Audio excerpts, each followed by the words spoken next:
We need to clasp hands and clear your minds. Once our intentions are aligned, it'll glow bright cerulean. What are our intentions again? To not die.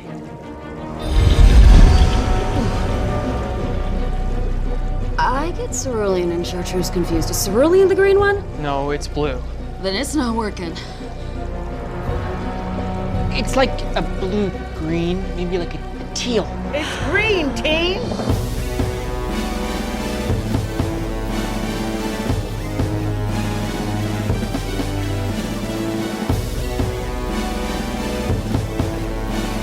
Greetings. Yeah. And welcome to House of R, a Ringerverse podcast on the Ringer Podcast Network. I'm Mallory Rubin, and it is my absolute pleasure to invite you not only back to the Witch's Road, but also back into the House of R. Joining me today, letting me know that if I'm waiting for charcuterie, she doesn't think it's coming. It's Joanna Robinson.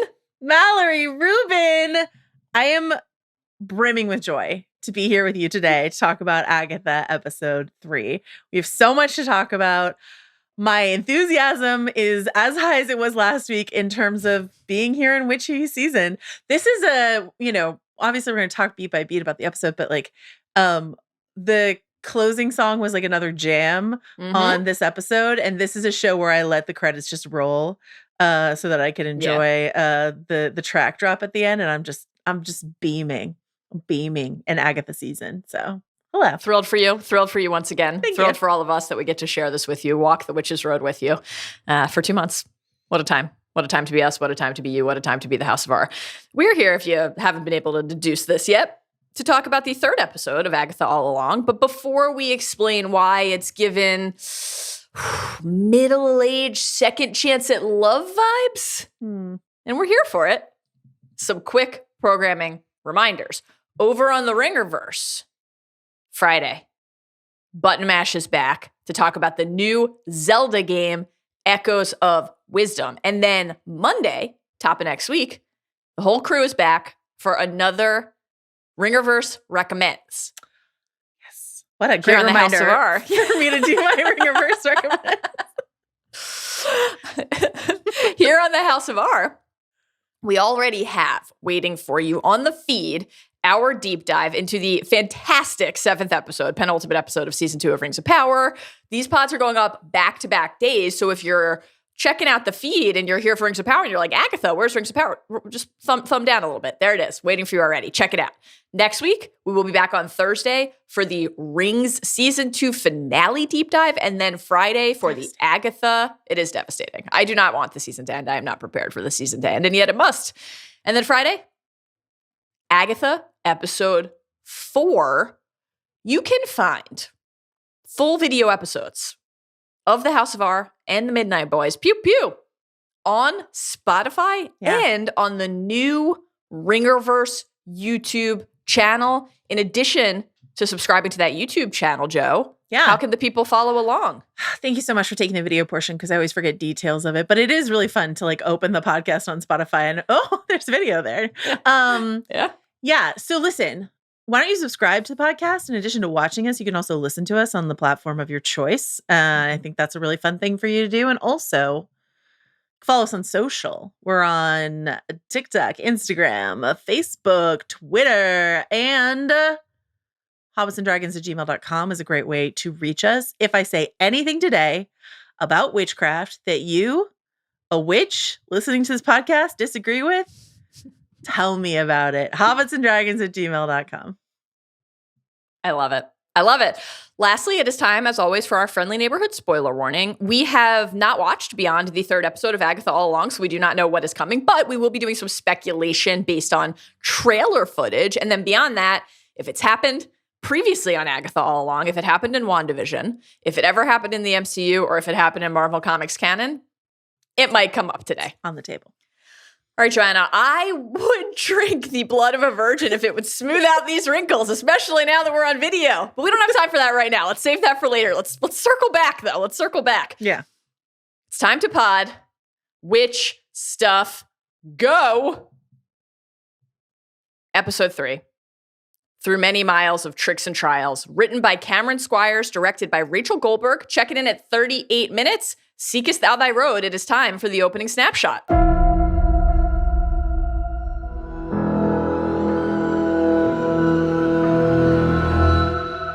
My goodness. Oh my gosh. I'm ready to Spooky. turn my sink into a cauldron after hearing that. But do you have a sous vide? Are you prepared for this I don't. eventuality? No, Okay. I don't think anybody who basically is only alive thanks to Postmates and DoorDash, DoorDash yeah. has a sous vide. Though I do have a large enough kitchen sink maybe to attempt to do something like this in it. I don't know. I don't know if this is in my future. Maybe we'll discuss more as we go. Potion making has always appealed to me, since my time in the dungeons with Snape. Joanna. Yeah. Give us a taste, a little table setter before we go beat by beat through the episode. What did you think of episode 3 of Agatha All Along? Little sip in the wine glass. Listen, so if I had to pick, in the 3 episodes we've seen so far, I would say this might be my least favorite of the 3. Just that being said, I really enjoyed it. I think my main note would be, Aubrey Plaza, come back to us and never leave us again. I'm really missing and wanting to see her character. I could never get enough. So I think I'm missing that element of the show right now. But I had a really good time with it. I think we learned a lot. And I was just telling Arjuna and Steve before we started recording, this is a show that I love watching and then really love talking about, researching, going down little lore nooks and crannies about, sort of similar to Rings of Power. It's obviously not as dense a text, but there's just a lot of breadcrumbs to steal a line from the show that as Agatha pointed out. Yeah. I had a good time with it. What about you, Mallory? I also had very similar. I also had a very good time with it. I am now adjusting to, what the flow and rhythm of the show is going to be. And I'm very excited for this trial of the week structure that we're going to presumably be inhabiting the rest of the way, maybe up into the finale. I was curious if your feelings on the episode had anything to do with your particular relationship to red wine. Would you have felt differently about this if it had been a sparkling rosé, maybe a nice natural wine? What sort of wine do you go toward for? The thing that I say that the people who know me like to make fun of me saying at restaurants is, what is your driest rosé? So a dry rosé. Dry rosé. I love it. That's wonderful. So if you had seen a dry rosé on the table there, you're like Sharon. No questions. Oh. Fill up my glass. Chug it down, baby. Down the gullet. I know what genre I'm in. It's time for us to drink some wine. Mallory, do you enjoy a bold red, a Rioja, or what are you interested in? I used to love red wine, and now I basically can't have it. I think I'm allergic to gives me a headache. The tannins or something. Yeah, it's just an instant headache. It's a disaster. But I have really been on a very satisfying and rewarding orange wine kick out here in Southern California, which has been delightful. And I do love a rosé, and I love a sparkling rosé. I love a sparkling wine. I think that the thing that would get me right away in the Big Little Lies house would be a very fruity sour ale. That's the one I would go for right away. Yes. You love a sour. That's true. I probably wouldn't have gone for the red. I think I would have been like Teen, just waiting to have my palm sliced open for my unpoisoned blood as a crucial final ingredient in the potion. But you don't have a choice. If you're a witch, you don't have a choice. You can dump the bold red into a planter. You still have to toss it on the upholstery. They don't care if you get a headache. You still have to drink it. Yeah, exactly. Yeah. Rough. Should have been an alternative there. Oh, well. Okay, Joe, any emails that you want to hit before we dive in? Yeah, we got, just a metric ton of emails about one thing in particular, which was a Wizard of Oz reference that we failed to call out last week, which is when they say the line, she's really most sincerely dead about Wanda. And this is something that the Munchkin coroner reads out in Wizard of Oz. I definitely should have I think I missed that. I did have a couple other Oz references that I wrote down and forgot to say last week. And that was Agatha's sort of very loose pigtails that she wears at the start of episode 2 are quite similar to some depictions of Dorothy. And then also she says, whose shoes are these? Right at the beginning of episode 2. And I thought that might be an Oz reference. And then our listener Knox wrote in with like a ton of Oz references. He's noting like every time they say gold and bricks and all that sort of stuff like that. But he also pointed out something that I really like is, they go into the road via cellar door. Yep. And he said it reminded him a lot of like, the storm cellar in Wizard of Oz. So we are on Oz Watch. We have a few things to call out this week, but thank you all for your emails, and we'll have a few more as we go. Wizard of Oz used to scare the shit out of me when I was a kid. Have I told you about my relationship to Wizard of Oz? Tell me right now. I used to watch it all the time. Yeah. To the point where my grandma made me like a little Dorothy outfit. Oh. So I had like a little blue gingham dress and like a little like blouse that I would wear. I had a basket. I had a stuffed Toto dog. And I used to just like sit in Ruby front of the Wizard slippers?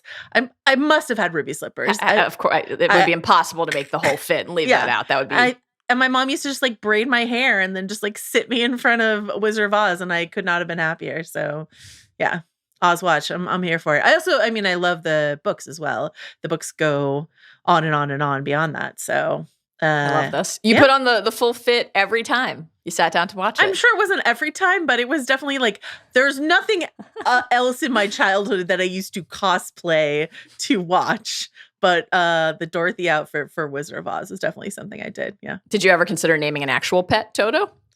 I was never. No, I have not. I'll think about it. Or like a random teen that I pick up, just calling him Toto. I'll think about it. There you go. Yeah. Okay. Well, maybe we'll watch it together one day. Was it the flying monkeys? You can hold my hand during the flying monkeys. Yeah. Combination of the flying monkeys and just the general role that a tornado plays. I was like terrified. Absolutely terrified of tornadoes when I was a kid. Terrified. Excellent.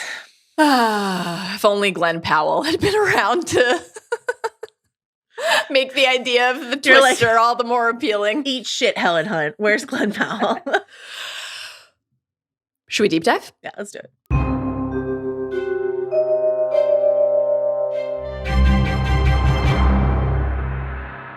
Is that like a symbol at the end? Yeah. Great stuff. Steve. What a guy. Okay, let's set out on the road. We pick up in episode 3 right where we left off. Toes in the dirt, embarking on this journey, and coming to terms before we embark in full on the fact that we successfully conjured the road in the first place. It's fun to very quickly track where everybody is with this. For Teen, it's exactly how I pictured it. Alice and Lilia weren't actually sure that the road was real. Jen, I think fairly unreasonably, is like, should we talk about the creepy, crawly hell spawns that were pursuing us with haste down the stairs into the cellar? And Sharon just wants to call the cops, but alas, has no cell service out here on the road. And this is not the last tough beat for Sharon in the episode. Like, made this turn pretty quickly because she seemed kind of like excited to be. She was like kind of prancing down the road at the end of episode 2. So, but she's like, this is a kidnapping, and I'm not a fan of it. So, you think you're doing laundry, you're excited to be invited to a party, you get to sing, you don't know the words, and then very quickly you, a person who was terribly traumatized by what Wanda did to you in your town, find yourself again swept up inside of a witchy circumstance that you did not opt into or even understand. I can see why Sharon was thrown by this in a hurry. I have a question for the residents of Westview. You can leave Westview. Why haven't thou left Westview if Wanda trapped you there and traumatized you? Why would you stick around is my question. I have similar questions about the foundation of the WandaVision house. Yeah. I know it's probably been cathartic to blanket it with quite rude graffiti. You could just bulldoze it and build something else there in its stead so that it's not a constant, unceasing reminder of your torment. Maybe it's you could do that. Their never again moment. Who do you think is leaving that graffiti of all of our suspects? I'm gonna say it's teens' parents who are mentioned no fewer than 75 times per episode. Wonderful. So far. Yeah. Can't wait to find out about their artistic inclinations. They come over from Eastview to have their way with the spray paint. Love it. Joanna, when Lilia observes that the Salem Seven are a shared problem now, Teen asks, is that because covens share blessings and burdens alike?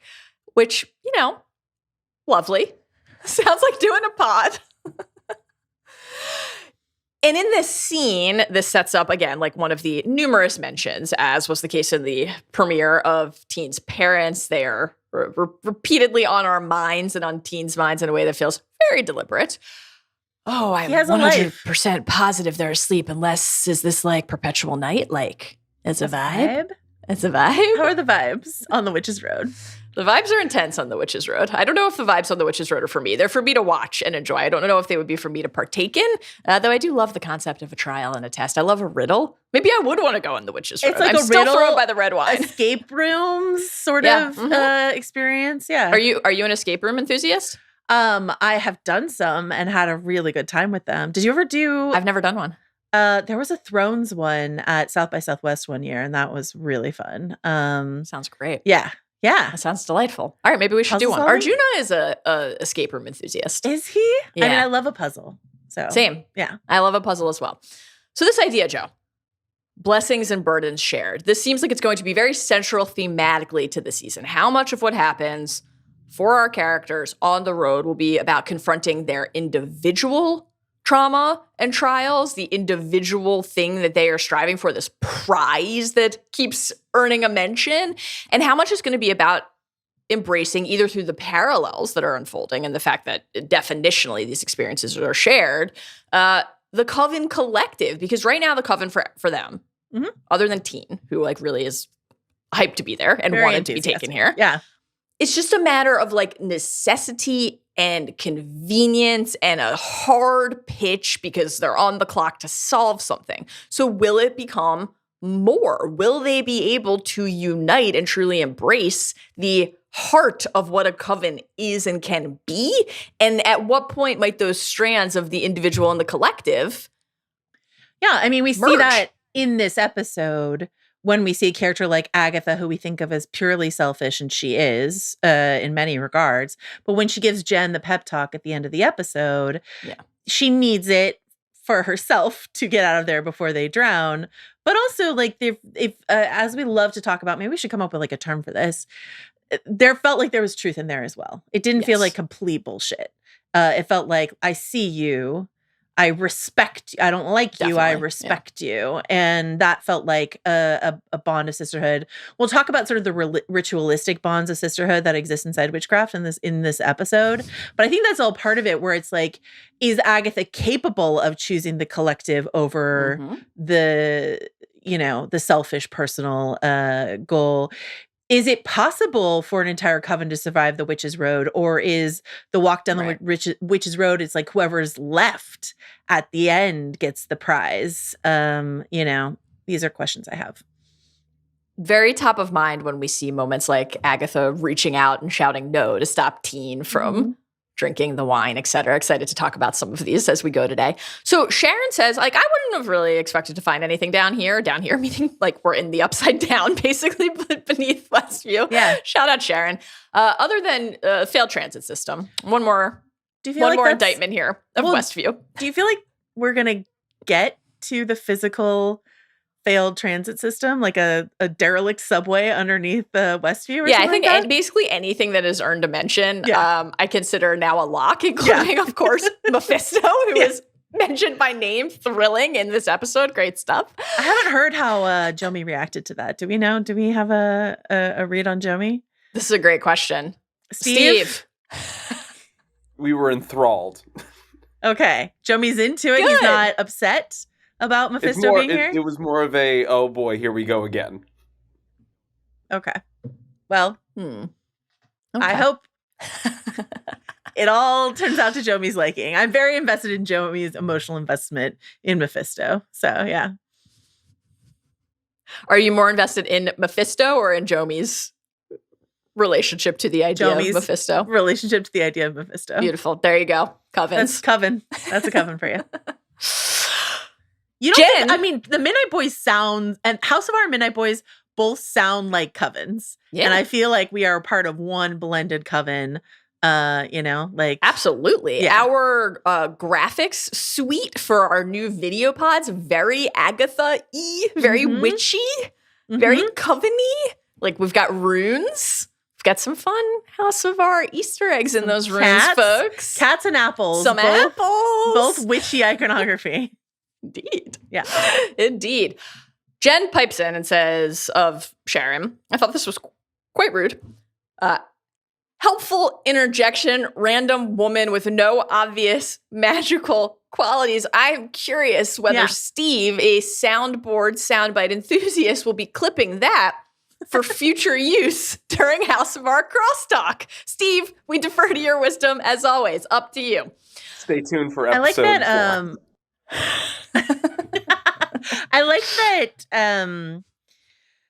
I thought that was like a nice economical way for us to let us know that Jen knows that this is absolute bullshit that Sharon's here. Yes. I thought that was good. Yeah. And she has some reasonable concerns, right? She doesn't belong here. We're trying to figure this out. We're thinking about our own quest and preservation. Like, what if she's a liability? And that's a reasonable thing to worry about if you don't know exactly what awaits. And so we have on the one hand, Teen saying something that's very like Star Wars, Broom Boy, anyone can tap into the Force coded, right? Anyone could be a witch with proper training. Being Team Sharon, she's a part of this. Let's support her. Let's encourage her. And then you have this question of like whether somebody who doesn't really know what's happening might cause peril and harm to themselves, to your quest, etc. So what is Well, I think happening here? What is the road? What is the mission? What awaits? Well, I think part of that, before we get into that, I think part of that is like Jen specifically, the potions master, would be most concerned that they have the correct ingredients that they need for this. And like, if you don't have all the ingredients, the potion doesn't work. And, given that we are doing custom made trials for each character and we don't have an Earth Witch, though we assume we will quite soon, Jen's like, how's this going to work? Right. Yeah. Right. And what is this exactly? They're going to have to tame their fears. So Lilia says, our worst nightmares. What form? Jen asks, and Alice helpfully explains trials. At least that's what the song says. So we got the lyrics last week. This is the title of this episode. As we noted last week, the episode titles are going to be pulling from song lyrics. Wonderful stuff. Through many miles of tricks and trials, will wander high and low. Tame your fears, a door appears. The time has come to go. So as expected, as we talked about last week, the ballad is going to be a roadmap. The lyrics are going to be signposts for the trials, for the episodes of this show, which are going to be driven by these trials.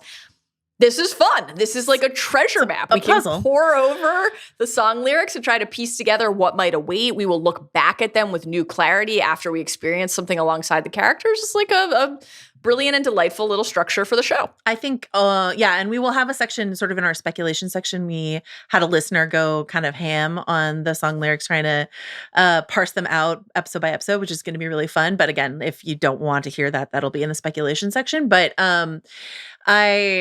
I also like, there's two things I like. I like that Alice, we didn't note this last week, but when they're done singing the ballad, Alice wipes a tear away because as we know, her mom, Lorna, this was a signature song for her mom.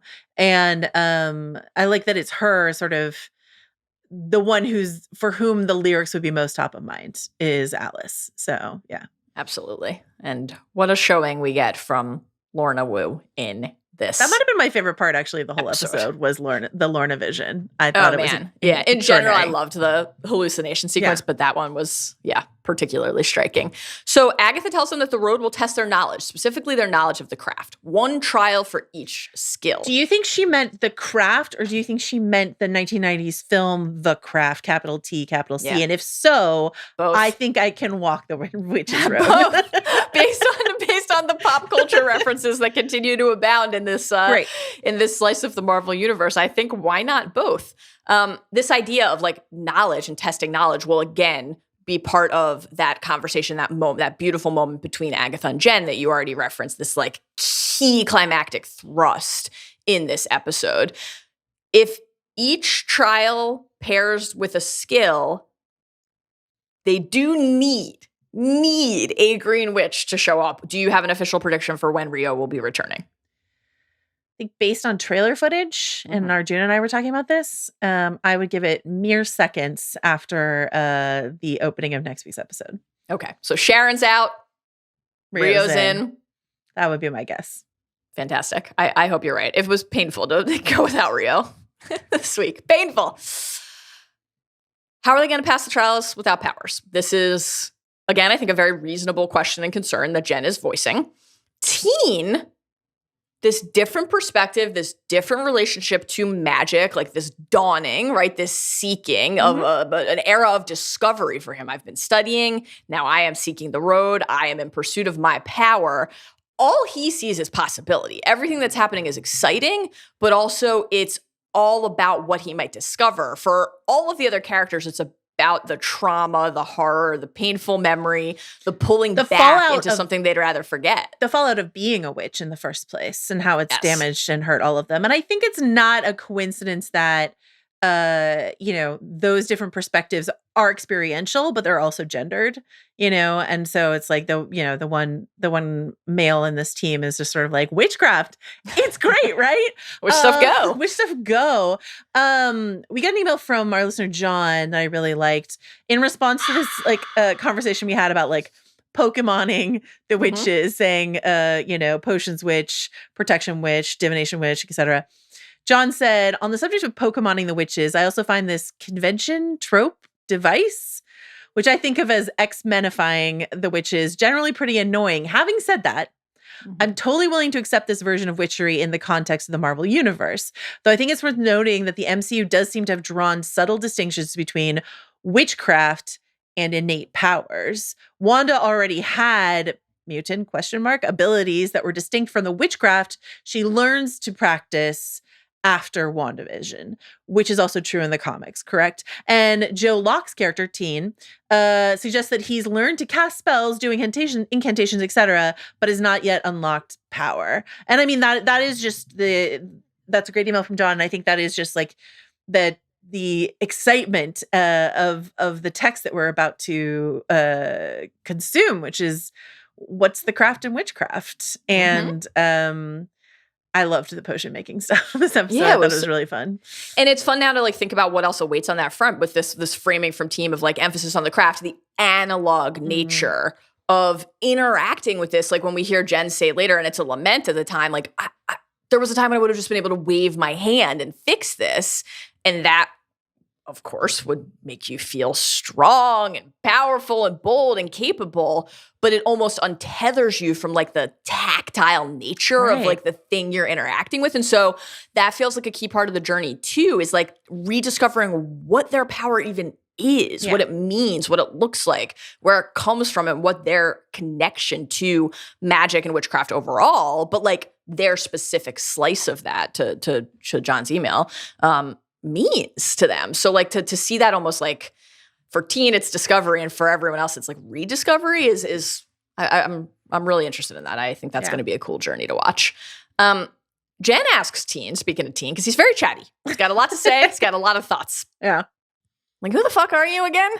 And we talked about this last week, how the 2 times that Teen tried to say his name in front of Agatha and it's garbled, we get the melty mouth effect and we can't see. It's just Agatha. So like we didn't know if that would be the case around other characters. But here it's confirmed that is the case in front of other characters, because they're all like, what? Whoa. Yeah. No, I think what's also, we didn't underline this last week in episode 2. Anytime someone asked Teen who he was when they were recruiting the witches, that's when Agatha would intervene and say, that's my pet. Yes. That's Toto. That's whatever. She was trying to stop him from, triggering the sigil and letting the other witches know that something's going on with him. Yeah. So let's hear. This was a fascinating conversation about the sigil, the spell that someone has put on Teen. Steve, can we hear this? Well, I'll be. Someone's put a sigil on that boy. A what? Don't look at me. I didn't put that clumsy glamour on him. Sigils are beneath me. A sigil is a spell? A sigil is a redaction spell that hides something. In this case, you, from witch folk. Looks like Agatha brought a sparkly little mystery with her. She was probably trying to keep them all to herself. Why would someone want to hide me? Look, I have no idea what's under that sigil. He could be something special, or he could be a pest that a cranky witch stashed under a rock. We can crack him open later. Catherine Hahn. Joanna, what did you make of this discussion of the sigil? I loved this. Something we talked about last week is this idea that the sort of garbled, warped thing across his mouth looked like either a W or an M, or why not both? Which makes us think that Wanda Maximoff put that sigil on him. The sigil, like in magic in general, as in everything in witchcraft varies depending on who you're talking to, what kind of witchcraft they practice, et cetera, et cetera. But you can put a protection sigil on a door, prosperity sigils on candles, et cetera, et cetera. Like, they're about an intention. And I like this idea. And they're also Jen's edible candles as well. Yes, but you have to burn it first. FDA It's an FDA requires. thing. But I like this idea that it's like could be connected to chaos magic. If Wanda Maximoff put this sigil on this kid, did she do it intentionally, or did it happen as basically the hex happened in the first place, as an unintentional manifestation of her emotions? This is just something I want, and I didn't intentionally cast a spell, a clumsy glamour. Like if it's like a crude sort of spell, it wasn't intricately woven by the Scarlet Witch. It was something that was just sort of flung out there in the universe because an emotion Wanda was having, you know? Yes. Yeah. The use of clumsy there felt very deliberate in that respect. Like, not necessarily that it's somebody who is ill-equipped to do advanced magic, but that it was like reflex, unintentional, haphazard, the byproduct of another circumstance. And then obviously, like, we'll talk about this more later when we get to the conversation on the couch between Alice and Teen, but we have that, like, there's a lot of meaningful things happened to me when I was 13 too, moment from Teen. It's like, what happened when Teen was 13? Well, the hex happened in Westview. WandaVision happened. Like, Teen is 16. The events of WandaVision were 3 years ago. This all feels connected. Yeah.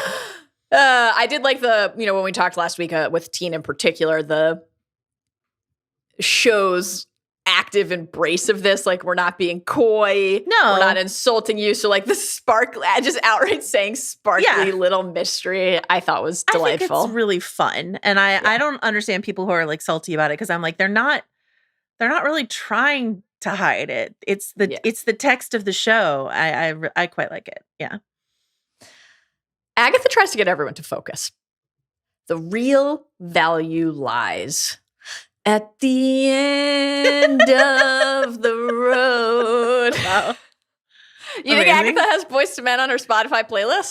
Yes, I do. I think so too. I do. I love it.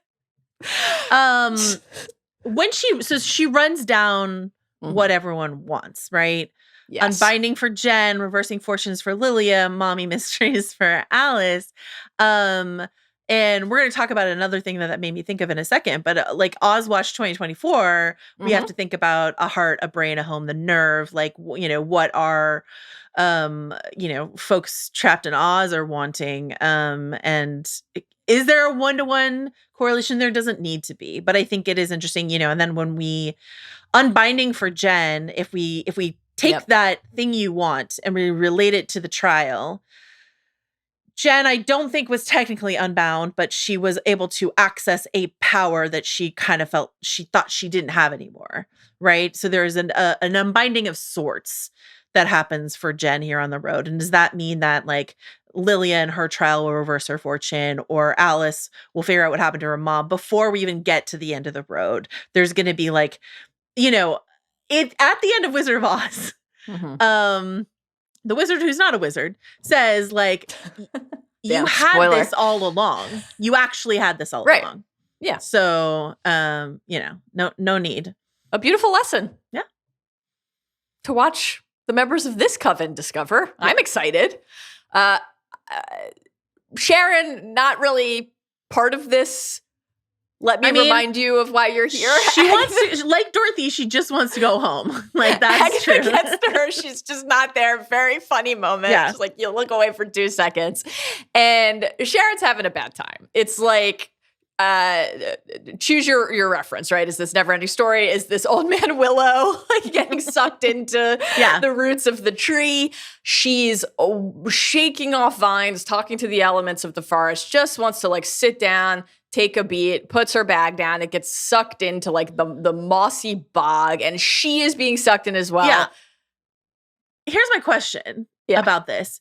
Yeah. Do you think this is sort of bringing speculation corner up in advance? But if we think it's hard to separate theory corner today, we should say that. It's just like the whole show is going to be theory corner. If we think that Rio is going to pop up in next week's episode to take the place of the Earth Witch, do we think she like, and since it's like the Earth sucking, Sharon down in, do we think that was actually like Rio actively trying to swap places? Yeah, get her out of commission so she could pop up and be like, I heard you need an Earth Witch. Here I am, you know? Yeah. Or is it the Earth itself, like this elemental aspect of magic, rejecting Sharon's presence there because she is, despite, again, I think very heartening and admirable reminder from Teen that anyone can be a witch, not currently a witch as far as we know. And so there are, like, she's out of sync with the group the entire episode, right? She drinks the wine first, that starts the clock. At the end of the episode, she is dead, or at least they think she's dead. And so, like, is the road trying to eliminate her, or is Rio? I think either of those are interesting possibilities. It also sets a rule for us that we love a rule, a clear-cut rule. Yes. Don't step off the road. This is great stuff when Agatha's like, I didn't really think I needed to say this to you dipshits. Yeah. Stay on the fucking road. I love Agatha. Yeah, she's wonderful. She's the best. Yeah. Teen, parsing every word like a true podcaster. It's like, that was a song lyric, right? I stray not from the path. I hold death's hand in mind. Joanna, again, our pal Sharon, she did in fact stray from the path as just discussed. And at the end of the episode, we'll get to whether we think she is actually dead, but appears to be dead at the end of the episode. Straight off the path. Lyric appears to be a guidepost for what could happen and then what does. Yes. I want to talk a bit about another text, a witchy text that the show might be pulling from, especially since it's not just a witch show, it's somewhat of a witch musical show, which is Stephen Sondheim's Into the Woods. We got an email from a listener about this, but it was on my mind also because we're watching these characters go into the woods, which in any given fairy tale, the reason that show exists and the premise of that show is a bunch of storybook characters all go into the woods for their own individual, mission to break a curse, to do this and the other thing. And their journeys intertwine. And so there's a lot of that text here. And our listener Nathan wrote, one of the themes that he was really latching on that seemed to be consistent across the two was, and this is what he wrote, the subtle twist on be careful what you wish for trope seems very similar between these two titles. It's not the wish itself that you need to be wary of, but it's the journey to get your wish. What do these characters have to lose to get their wish and reach their quote happily ever after? And Into the Woods, the characters leave a literal trail of bodies on their way to the end. There is no character in that show that escapes unscathed. So it is incredibly ironic that the last lyric they sing would be happy ever after. But it's not the final lyric of the show because immediately after that, Cinderella says, I wish, before the music cuts out. This is both, she goes, I wish. This is both a musical motif brought back for the fun of the show, but also a cautionary message from Sondheim about how There really is no happy ever after. In the end, we will always wish for something else, and we'll have another reason to venture back into the woods. So here's some lyrical beats from Into the Woods that I was thinking of when I was watching this episode. Will you be singing them? Will you be doing this in song and dance? No dance. Definitely no dance. The path is straight, I know it well, is, the woods are just trees, the trees are just woods. Quote, into the woods to lift the spell, into the woods to visit. This is when they're saying like what they want. Into the woods to visit mother, into the woods to fetch the things, to make the potion, to go to the festival. Like the like to visit mother is very Alice coded for me, to make the potion, like et cetera, et cetera. This is one of my favorite lyrics from the main Into the Woods song. Into the woods to get the thing that makes it worth the journeying. Like, what are we getting? And in the end of the journeys of these characters, similar to like in The Wizard of Oz, the thing that they wished for is not actually the thing that they wanted or the thing that they really find at the end of the day. Right. Little Red Riding Hood sings a song in Into the Woods, a couple songs, but she sings a song, and the fairy tale of Little Red Riding Hood is the main "Do Not Stray from the Path" story that exists in folklore, and so Little Red's song, which I did sing at like a talent show when I was a small child in probably a red cloak, just sensational. One of many terrible decisions I made at talent shows as a child, because I was like, the world wants musicals, right? They don't actually, but you think it was a terrible decision if we can deduce from that you did not place at the talent show. I can't remember if there were prizes, but I surely never won one. Well, I would have awarded you a prize. I think this was a great choice. So what Little Red sings in Into the Woods after the trauma of the wolf and her grandmother and everything like that, she says, "Mother said straight ahead, not to delay or be misled. I should have heeded her advice, but he seemed so nice." And when she's talking about, they were off my path, so I never had dared. Like this thing that Little Red discovers off the path. You're not supposed to stray from the path. This trauma happens to her with the wolf because she does.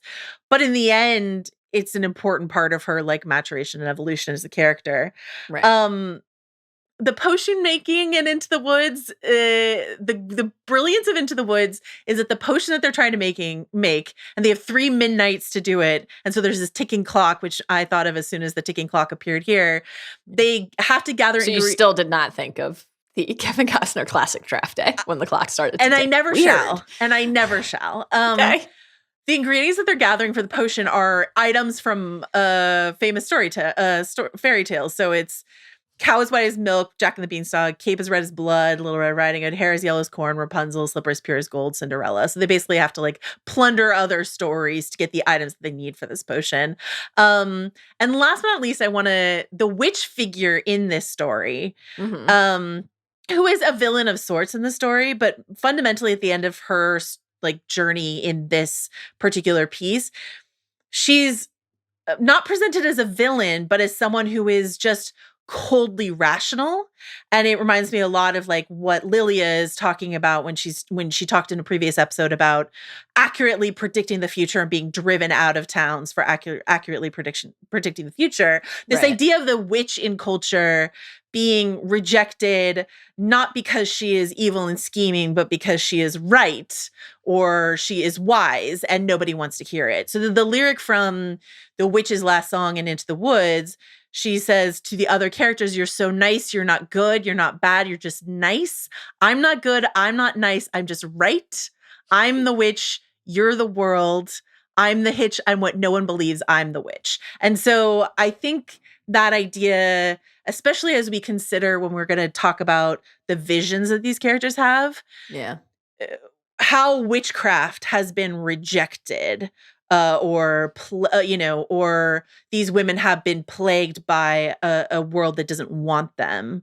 I'm really curious to see how that all manifests as we get, particularly in Lilia's story, I think, is the one I have my eye on. Yeah. Yeah. And then again, that makes me think again of that Agatha Jen moment, because Agatha is encouraging her to tap into her knowledge, right? That's the thing they can't take away from you. But also that is, to your point, the thing that they fear, actually, is like what the witches are able, not just they through know. power, but through awareness and through knowledge and through information, able to do or see or glean or share. And like in Jen's hallucination, it was so unmooring and unsettling to see this specter move toward her and say that she was inconvenient. Inconvenient woman. I love that. I love that. I can't wait to talk about the hallucinations. So creepy. But yeah, so anyway, bottom line, I really recommend people listen to or watch Into the Woods, not the film version. There's a perfect filmed stage version from the 80s that I really recommend you check out. With love and respect to Meryl Streep, the film version is very bad. The stage version's where it's at. I recommend. Meryl catching strays. It's not Meryl's fault, but it's bad. Joanna? Yes, Mallory. The first trial is here. Yeah. Sharon's wondering, how can we walk if there's nowhere to walk? And then boom, suddenly just a frankly lovely beach manse appears under an orange sky. The road will reveal a new path to you when you are ready and when it is ready to do so. We will hear later in the episode, the road changes for the Coven. And I love that because not just the tailor-made trials, but then it means that Agatha, who has walked the road before, doesn't know exactly what to expect. This is a along the way. specific rendering and a specific to this circumstance and this context and this time, and presumably also all the other people who were there with her. To your point about the alchemy of making a potion, it's like you can only get this exact experience, this exact brew with this group of people. I was waiting and we for are you. missing Rio. I was waiting for you to say brew. Brew. The brew. Won't be the last time. The brew. So as they walk from the wooded trail into the sandy shores, and Sharon wonders, is this the end? Teen says, that would be such a bummer. And everybody looks at him. We're in this like line of profile shots. So our attention is really drawn to the facial expressions, the eye contact. And we are reminded once again that he is the one of the group who is thrilled to be there, who wants to soak up every second, who can't wait. It's not trepidation for him to see what the trial is. It is jubilation. And I think that's part of the lesson he's going to have to learn on the road here. But I think also everyone gives him a look. Agatha's feels more lingering than anyone else's. Mm-hmm. And so I'll be interested to go back and reparse that moment when I know more about this sparkly little mystery that is Teen. There's also I want to do Oz Watch 2024 here and say when we watch their feet step from the woods onto the sand, it's very much when Dorothy and her companions step off the yellow brick road into the field of poppies.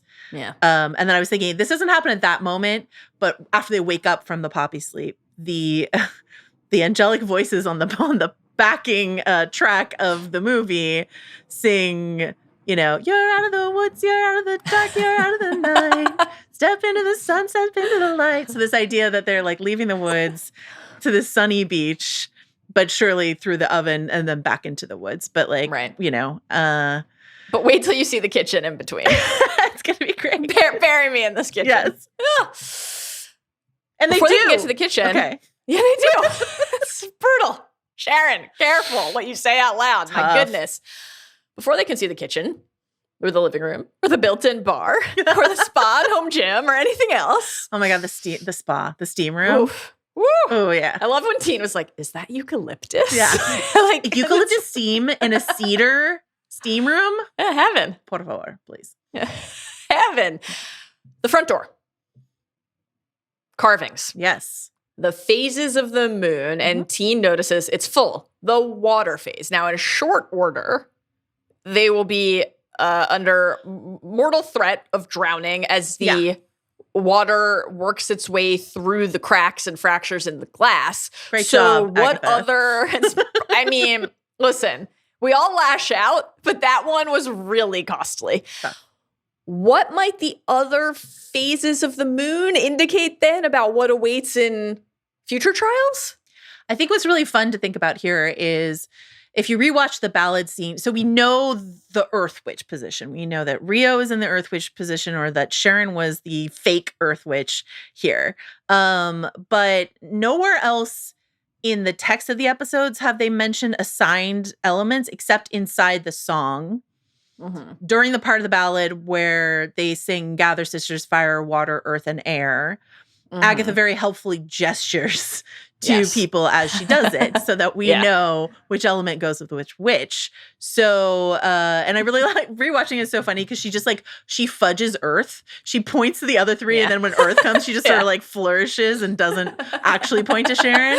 I found a chart about elemental phases, like the moon and how they relate to elements. It does not line up, however, with Teen's declaration that the full moon is the water phase. And that does not surprise me because, again, inside of witchcraft, you're going to find a million different sort of designations. But here's what we have. Lilia is the air sign. That's what she was designated. And according to this chart that I found, that's the waxing moon, but we'll see. But time to network and to create projects and tasks. Love that. Sounds like someone who's ready to open another location of Lilia's leggings. Exactly. Alice, element fire. Time to present, teach, gather, and celebrate. That's supposed to be the full moon, but again, that's related to water here. Rio, earth element, waning moon. Time to work hard and turn the earlier conceived ideas into real action. And last but not least, Jen, the water. Again, in this chart, I found it's the new moon, but evaluate your work. Where can you improve? That's Jen. Where can you improve, Jen? Which direction do you want to travel in? What are your core values and what do you want to do with your life? This is the setting, sets a wheel back in motion for the next 28 days. So they're obviously doing a different alignment between element and moon phase, but I just like that this is definitely out there. Also, I mean, given where, like, I was trying to connect where they were standing in the ballad to where the element, like, because when you gather to call the corners or whatever it is you want to do, there are guardians that are associated with the elements, and there's a specific place you're supposed to stand based on geography. And I couldn't get where they were standing to align with any version of the chart that I've seen. But it is important to know that the elements are designated among those four witches, but Agatha at the head in the classic pentagram formation, that's the spirit. Or the ether, and not the Infinity Stone, the ether, but time to rewatch Dark World. It's not time to rewatch Dark World. Don't worry. If she were that, her magic would be red, not purple. But so I think that's really fun to think about, them elementally. We can understand like what a fire trial might try to do to them. We can understand what an earth trial, we already saw Sharon get like half swallowed by the earth. So like we can understand what that might be. Air is interesting, and I'll come back to that, but that's just something to think about, you know? Well, and like when we entered, first of all, let me say real action for Rio. It's thrilling. Can't wait. Sign us up. Please. When we entered the road at the end of episode 2, the vines, like the veins of the upside down road of the upside down were like a glowing blue. And then when they come out of the chute at the end of this episode, they're like red, orangey red. So does that point toward fire as our next trial? Are the colors clues? Yeah, great one. For where we're heading there? Great one. All right, it's time for Huge Tiny Lies. Huge Tiny Lies absolutely killed me. Wonderful. Just absolutely killed me. Oh, man. They enter this house. They are transformed into characters from a former HBO Sunday night prestige experience. And the outfits change. And Joanna, I don't know if you want to do it here or if I could just say on behalf of all of our listeners that we await your commentary and wig watch. I actually don't have a ton I just thought all their wigs everyone looked great. Fine. And like everyone looked great. Perfectly aligned. Great outfits. I did disagree with Alice that Teen's hair looked cute like that. I'm like, bring back the curls for Teen. I don't bring back the Elrond hair, the Timmy Chalamet hair for Teen. I didn't like love the part down the on the side. But Yeah, I don't have a ton to say about Wig Watch, but I do like when Jen goes to look at herself in the mirror and she's like, I look like one of my clients. It's just another way that the genre of the trial is matched to the character, right? Like, yes, her products are everywhere in this home for a reason. Candles everywhere. Like you could just outfit this entire home with stuff from Jen's shop. And so I love Should that. we do a rewatch just looking for jade eggs? We don't need to. We know where they are, folks. You know where to find it.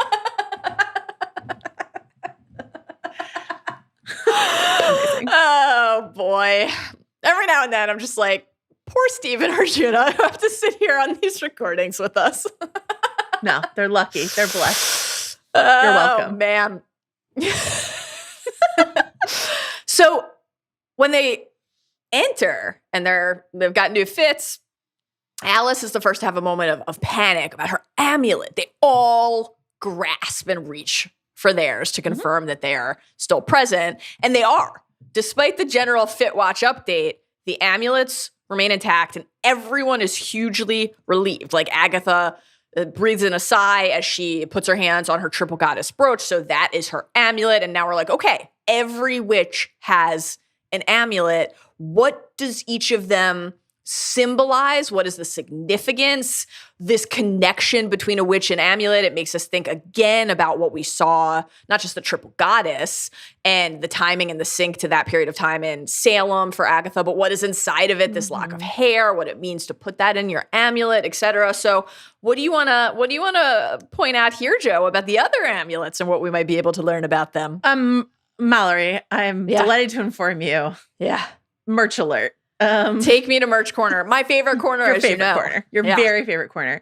So Marvel not missing a beat. Unlike Star Wars that doesn't have their merch up when, I mean, are you ever going to get the helmet from Acolyte given that it's been canceled? I don't know. It pains me to contemplate. hobbinsanddragons@gmail.com if you have a line on that. But the amulets are for sale on a website called rocklove.com, which just has the commission to make these amulets for Marvel, including a little knife pendant for Rio. So the pendants that the amulets that we see on all of these women, and then the Rio necklace is a little knife. So here's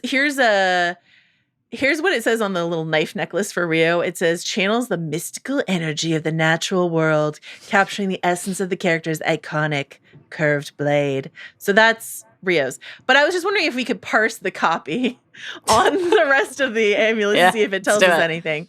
So Jen's is a vial with like moon and stars and flowers on it. In the amulets that they're selling on rocklove.com, Agatha's brooch opens and this vial opens. So a question is there currently a potion in there that will come in handy down the road some point? Is Jen carrying some life-saving elixir in there or something? A little like Dorn-esque antidote to Bronn nearly dying from his throbbing erection? Maybe. It would be nice. Wonderful. Thank you for working that in here. Okay, so this is what the copy says of Jen's vial. Quote, the intricately sculpted, three-dimensional, tiered-up shaped vial is double-sided, adorned with celestial symbols, a moon and star, paired with floral lid that adds a touch of natural elegance. And then it says, reminiscent of a funerary urn. Real vibe shift there. Ominous. We took a turn. What? A tonal change at the end. Oh my God. Yeah. Do we want to wear urns around our necks? Not me. Maybe as an earring, but not as not as a necklace. I'm just gonna say in general, I'm not going for an urn vibe in my life. Brave take. Thanks. Someone had to take it. Okay, Alice's is a 70s inspired piece that, quote, brings the groovy essence of its on-screen inspiration into a wearable, retro chic piece. And crucially, her mother is wearing it during their later encounter. So this was Lorna Wu's necklace that Alice is now wearing. And that's why, I mean, we can parse the symbolism on the other ones. This one has like an emotional connection, and that's why it's like sort of 70s flair makes sense for the aesthetic of Lorna passed down to Alice. Yeah. I mean, if you're going to inherit a curse, you might as well inherit some jewelry. While you're at it, I mean, please. And last but not least, Lilia's is 2 hands around an eye. It says, this pendant features a captivating rectangle of genuine mother of pearl intricately inlaid with abalone hands that gracefully embrace a warm 14-karat yellow-plated sun and eye centerpiece, evoking a sense of mysticism and spiritual insight. Now, I did not enhance, but I believe the girl in Lilia's vision that she sees who's wearing medieval garb is wearing the same amulet as well. And based on wig stuff, I actually think that's supposed to be a young Lilia is who she's seeing down the hallway. So that's been merch alert with Joanna Robinson. Mallory, if you had to pick one of these amulets to purchase, you're not really a necklace person, but if you were, I'm not. In fact, my husband recently said to me, I was thinking back to the beginning of our relationship when I would buy you a lot of jewelry, and then I realized you just wanted sneakers and Legos. And t-shirts. T-shirts. Yeah, I think I might have like formally run out of space for new t-shirts. I might have to like cull the collection. We'll see. Expand to a new closet. Another closet, yeah. Maybe. Which of these would I want? It's not the funeral urn. I could say that. I think this is actually easy. I would get Rio's knife because, as you know, I love a magical blade. Yes. I was moved to a number of feelings watching sensations Rio wield that blade. And I think that would be a reminder that I'd like to carry with me. How about you? I like Alice's piece. I think that one's really pretty. So great one. Steve, what about you? Which necklace would you pick? It's a tough choice. You have to pick. Oh boy, I think I would like the one funeral urn. I like the one with the sprawled hands. Oh yeah. Okay. Yeah. The hands on the eye. I love it. That's a great one. Yeah. Okay. Steve is our divination witch. Perfect. So Steve is our Professor Trelawney. Wonderful. Oh, man. Merch corner. What a treat. Thank you for that. You're welcome. Joe, they realize, we have new outfits, but the doors and the windows are all sealed shut. We're trapped. Not great. It's not what you like to see. Love a new outfit. Don't love confronting that it might be the one we die in. But Sharon asks, after remarking upon the beautiful kitchen, and it is lovely, have you seen Huge Tiny Lies? So we get just a lot of like little charm, humor in these side exchanges. This is when Teen makes his comments about the middle-aged second chance at love vibes.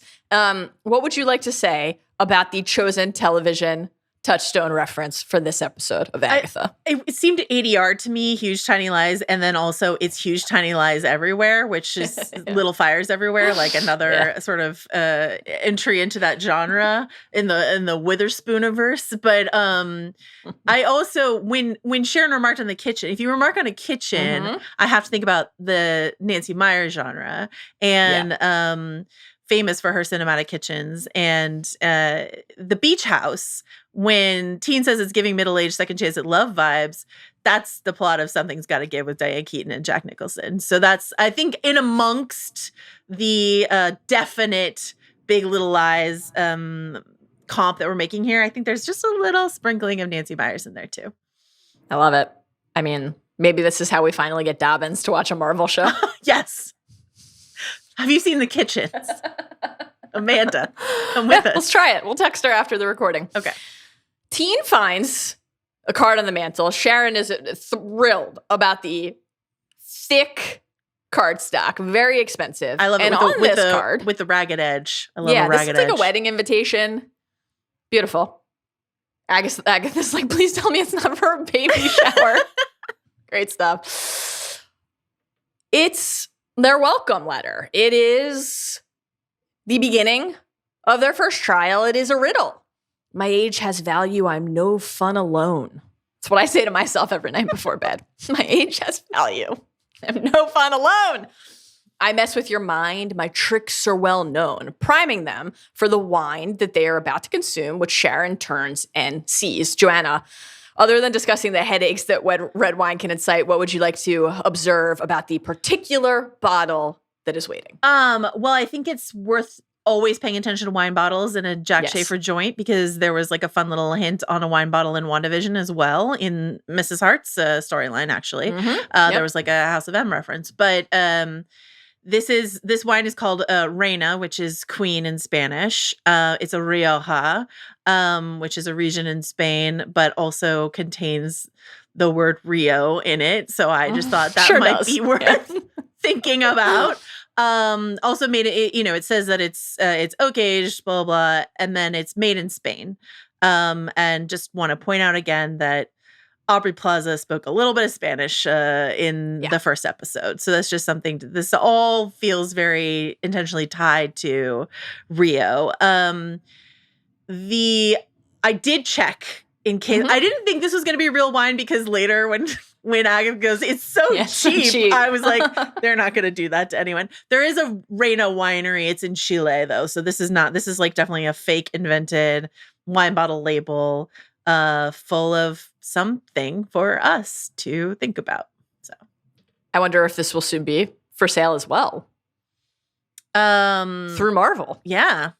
I would not drink it because it's so cheap. Like, why would I? So cheap. Also, it's associated with poison. Cheap. I don't think that's one thing they not want to appealing. sell. No. You don't think there's a market for that cheap wine that definitely leads to hallucinations and imminent death? Okay, fine. Plan your own escape room. Sharon's ready to get sloshed. Alice says, we don't know what's going to happen. And Agatha's like, we do actually. Something terrible. But if we don't follow these obvious breadcrumbs, we can't move forward and we won't get to the big prize. Breadcrumbs, Hansel and Gretel Watch 2024. Stay tuned for Hansel and Gretel watching Oven. Yeah. Oven Watch. corner later. But I think it's really interesting because Agatha's like, we have to do the thing. And then she doesn't do the thing. And that's fascinating to me. If she's like, the rules are, unless we do the thing, we don't move forward. And then she doesn't do the thing. Well, do you want to talk about that now, or when we get to them confronting her on why she didn't drink it? Like, what is holding her back? Sure, we'll talk other about than that. how cheap the wine is. All right, we'll talk about it then. cheap. It is wine o'clock. It's might not be time for Agatha to drink yet, but everyone else is ready to head into this trial. And Teen is like, great news, built-in bar. Let me grab a corkscrew. Jen follows him for a private word in which she issues a warning that will stand the test of time and definitely bear fruit and be remembered fondly by all for the rest of human history as one of the most meaningful moments That's in the ever happened MCU. in television. Steve, can we hear this, please? A bit of advice. Yeah, Watch your back with Agatha. I know how people feel about her. Did you know she traded her own child for the Book of the Damned? That can't be true. No. Yeah, you're probably right. But that is what people say. They say no one really knows what happened to him. They say he might be dead. Others say he might be a demon or an agent of Mephisto. But hey, that's what happens when you have Agatha Harkness as your mom, right? I doubt she'd even recognize her own son if he showed up at her doorstep. Folks, this is not a drill. I have. They said Mephisto. It happened. I have so little spoiled. Like, I have nothing spoiled for me about this show, and sort of other than what we've seen in the trailers, I have no added information except this one thing did come across my timeline, because a journalist at a junket was like, in episode 3, a word is uttered, and like just the way she was like trying to be like coy in a fun way, but the way she said it, everyone's like, oh, they're gonna say Mephisto in episode 3, and that was like the one. So I was like waiting for it in episode 3. I don't know anything else, so just to be clear, but that was the one thing where I was like, I wonder if I would have dropped my glass of dry rosé in shock. If, That's what happened to me. I didn't know this was coming, Yeah. so I gasped aloud. I screamed, "Holy shit, they said Mephisto!" And then repeated that line on this very podcast. It's happened. They've said Mephisto. We have obviously a lot to talk about from what we hear here, what Jen says about Agatha's son, about the Darkhold. But let's just start with Mephisto. Joe, you noted that some folks reached out via the inbox, hobbitsanddragons@gmail.com. What's all this Mephisto talk about? Care to offer a very No, I think you. I think you should. I think you should do it. Give us quick. This is quick. Like just a literally like who is Mephisto? What is Mephisto? Why is Mephisto? When is Mephisto? I think the main reason people are freaking out, just to make it clear for folks who weren't like, caught up in WandaVision mania, is this was like a huge point of speculation in WandaVision is like, is Mephisto in the show? Is he going to show up? So who is Mephisto? Marvel's version of the devil, right? Basically, debuted in 1968 in a Silver Surfer #3 comic based on the Faust demon Mephistopheles. Mephisto for short. You can call me Mephisto. Collects souls in his underworld domain hell. I mean, tempting, tricking into bargains. There's a lot of comics history with Wanda and Agatha, which is why people were expecting him to maybe show up in WandaVision. Yes. Including a storyline involving Mephisto's soul fragments, Master Pandemonium, and Wanda turning 2 of those soul shards of Mephisto's soul, some shards of his soul, into her children, Billy and Tommy. Hollops. So I think that's part of it too, is like when Billy and Tommy showed up in WandaVision, people are like, I know you. You're shards of Mephisto's soul. Where's Mephisto? And there was a lot of back and forth on that because I remember people being like, they're not going to put the actual devil in a Marvel property. But yeah, we felt like there were clues everywhere, and it turns out there weren't. What else? What else do you think is worth noting about Mephisto, Mallory? So, we talked about this last week in Theory Corner, I think so. I believe, if memory serves, but Mephisto, I think we'll Theory Corner, we will still have it, but it is just going to be incorporated throughout the pod moving forward, basically, because that's obviously appropriate and warranted and frankly necessary. Yeah. But in case you didn't listen to Theory Corner last week, Mephisto creates a son in the comics named Blackheart, and what did Rio say in episode 1? Rio said that she had a black heart and it beats for Agatha, and also when Lilia made her little list on the eviction notice, the last name was just a black heart. So that was part of what was fueling the Mephisto mania just right away again. Here's what Jack Schaefer said to Nick Romano at EW. And this gets to a little bit of what we were talking about last pod, Joe, about just maybe the show's relationship to theory culture, full stop, but specifically to what fans of WandaVision are now bringing into the Agatha experience after Is Mephisto Coming, Ralph Bohner, etc. As I said, rewatching WandaVision, I was like, Ralph Bohner, honestly, I have no notes. Here's the quote from Jack. With these shows, so often there's something that is at once a joke and a wink and a nod, and actually has something legitimate underneath it. As we all know, Mephisto is a character who's very wrapped into Agatha's storyline. I mean, people have to watch, but we're always playing with the audience in that way. Quite fun. What do you make of this? Quite fun. Yeah. And again, I think it's just Jack walking into the show a bit more aware of what people will be doing and calibrating the hints and the clues so that they can always tantalize, but never sort of like overtly disappoint. Or perhaps we'll see. The question on everyone's mind, including mine, is Ironheart, a property surely Marvel will release one day. Sacha Baron Cohen is playing a character called Mystery Man, but there is like strong rumor mongering that he is playing Mephisto in that. It's not just like it's mentioned on Deadline, and Deadline doesn't usually Deadline is a trade, publication doesn't usually truck in like theories. They were just like, probably he's playing Mephisto. So I'm like, probably he's playing Mephisto. So that's interesting to me. Like, if he's playing Mephisto in Ironheart, does that mean Mephisto's definitely not showing up in Agatha All Along? Or does that mean Mephisto could show up as played by Sacha Baron Cohen? So I don't know. Okay. Let me say this. Yeah. Let me get this on the public record here with you today. Okay.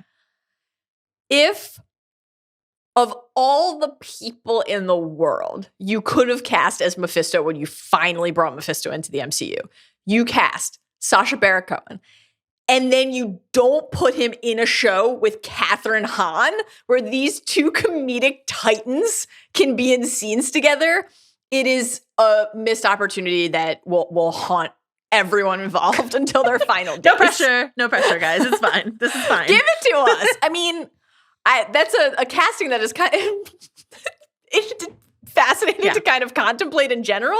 But if there's a place where it makes sense, I feel like it's here. I agree. Right? I agree. I don't know what he's doing in Ironheart, but we'll find out. Yeah.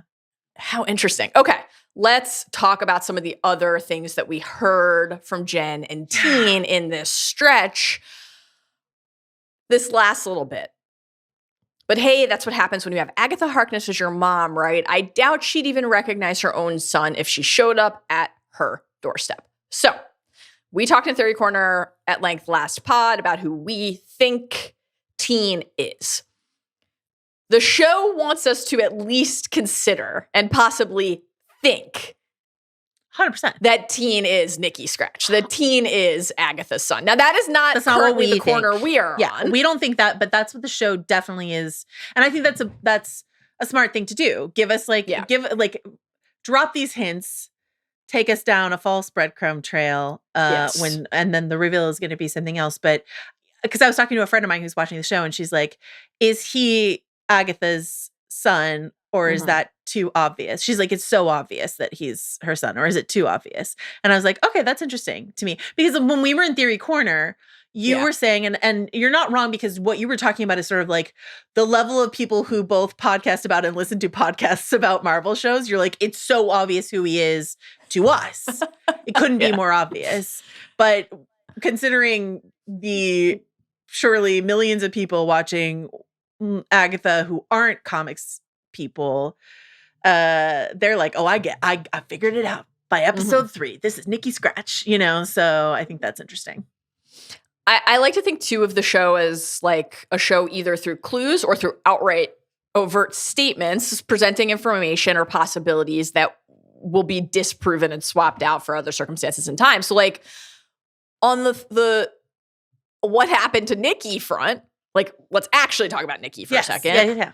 What Jen says here to Teen, did you know she traded her own child for the Book of the Damned?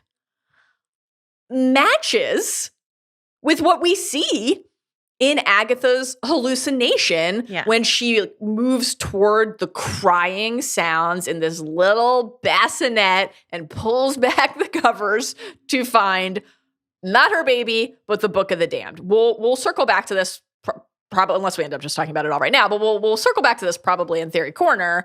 The fact that what we see in Agatha's hallucination does actually like feel like it syncs in lockstep with what we hear from Jen here makes it more likely that that's not in fact what transpired. Correct. But she feels something else. But she feels guilt about it. That in a way she feels like she did that, but perhaps by accident. And like, know, the idea, this brings us back to Mephisto, this idea of like, doesn't it always? A deal with the devil. Like oftentimes you make a deal with the devil and there are unintended consequences. Going back to our listeners' email, careful what you wish for from Into the Woods. So like, did the devil, and this is a fairy tale classic, did the devil say, if the devil was involved indeed, if the devil was waiting at the end of the witch's road, did the devil say, or did a Blackheart say, who's waiting at the end of the road, and this is why there's so much anger between those characters, did Agatha say, I will give up my most, like, the thing I value the most or whatever in exchange for this, and thought she meant all her money or whatever, but in fact it was her son. Like the she's like, I thought I meant this triple goddess brooch. Like the tricksy wording of a bargain that you make inside a fairy tale. Absolutely. And often with a witch that you make inside of a fairy tale. And so like, and then that becomes the reputation. To go back to, we're going to talk about sort of Lilia is the character who seems most focused on like, what is the external reputation of a witch, right?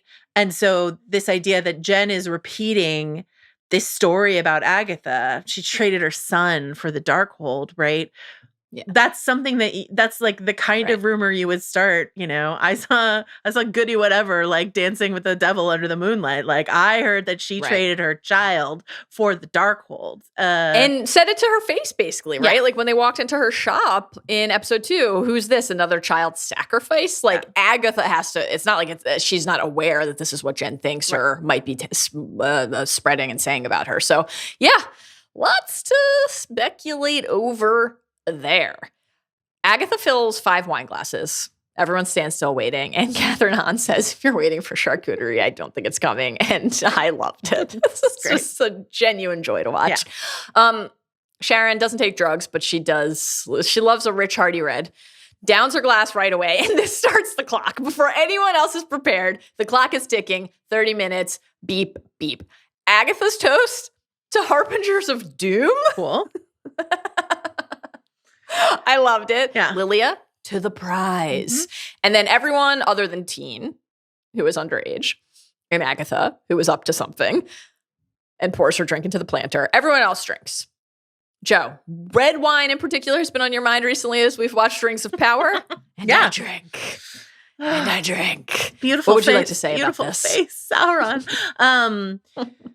Yeah, wine and witchcraft, again, depends on the strain that you're talking. Just always presume that when I say blank in witchcraft, I'm saying in some strains of witchcraft. But like, there's a couple ways you can use wine in a ritual. You can use it as an offering on an altar for a god.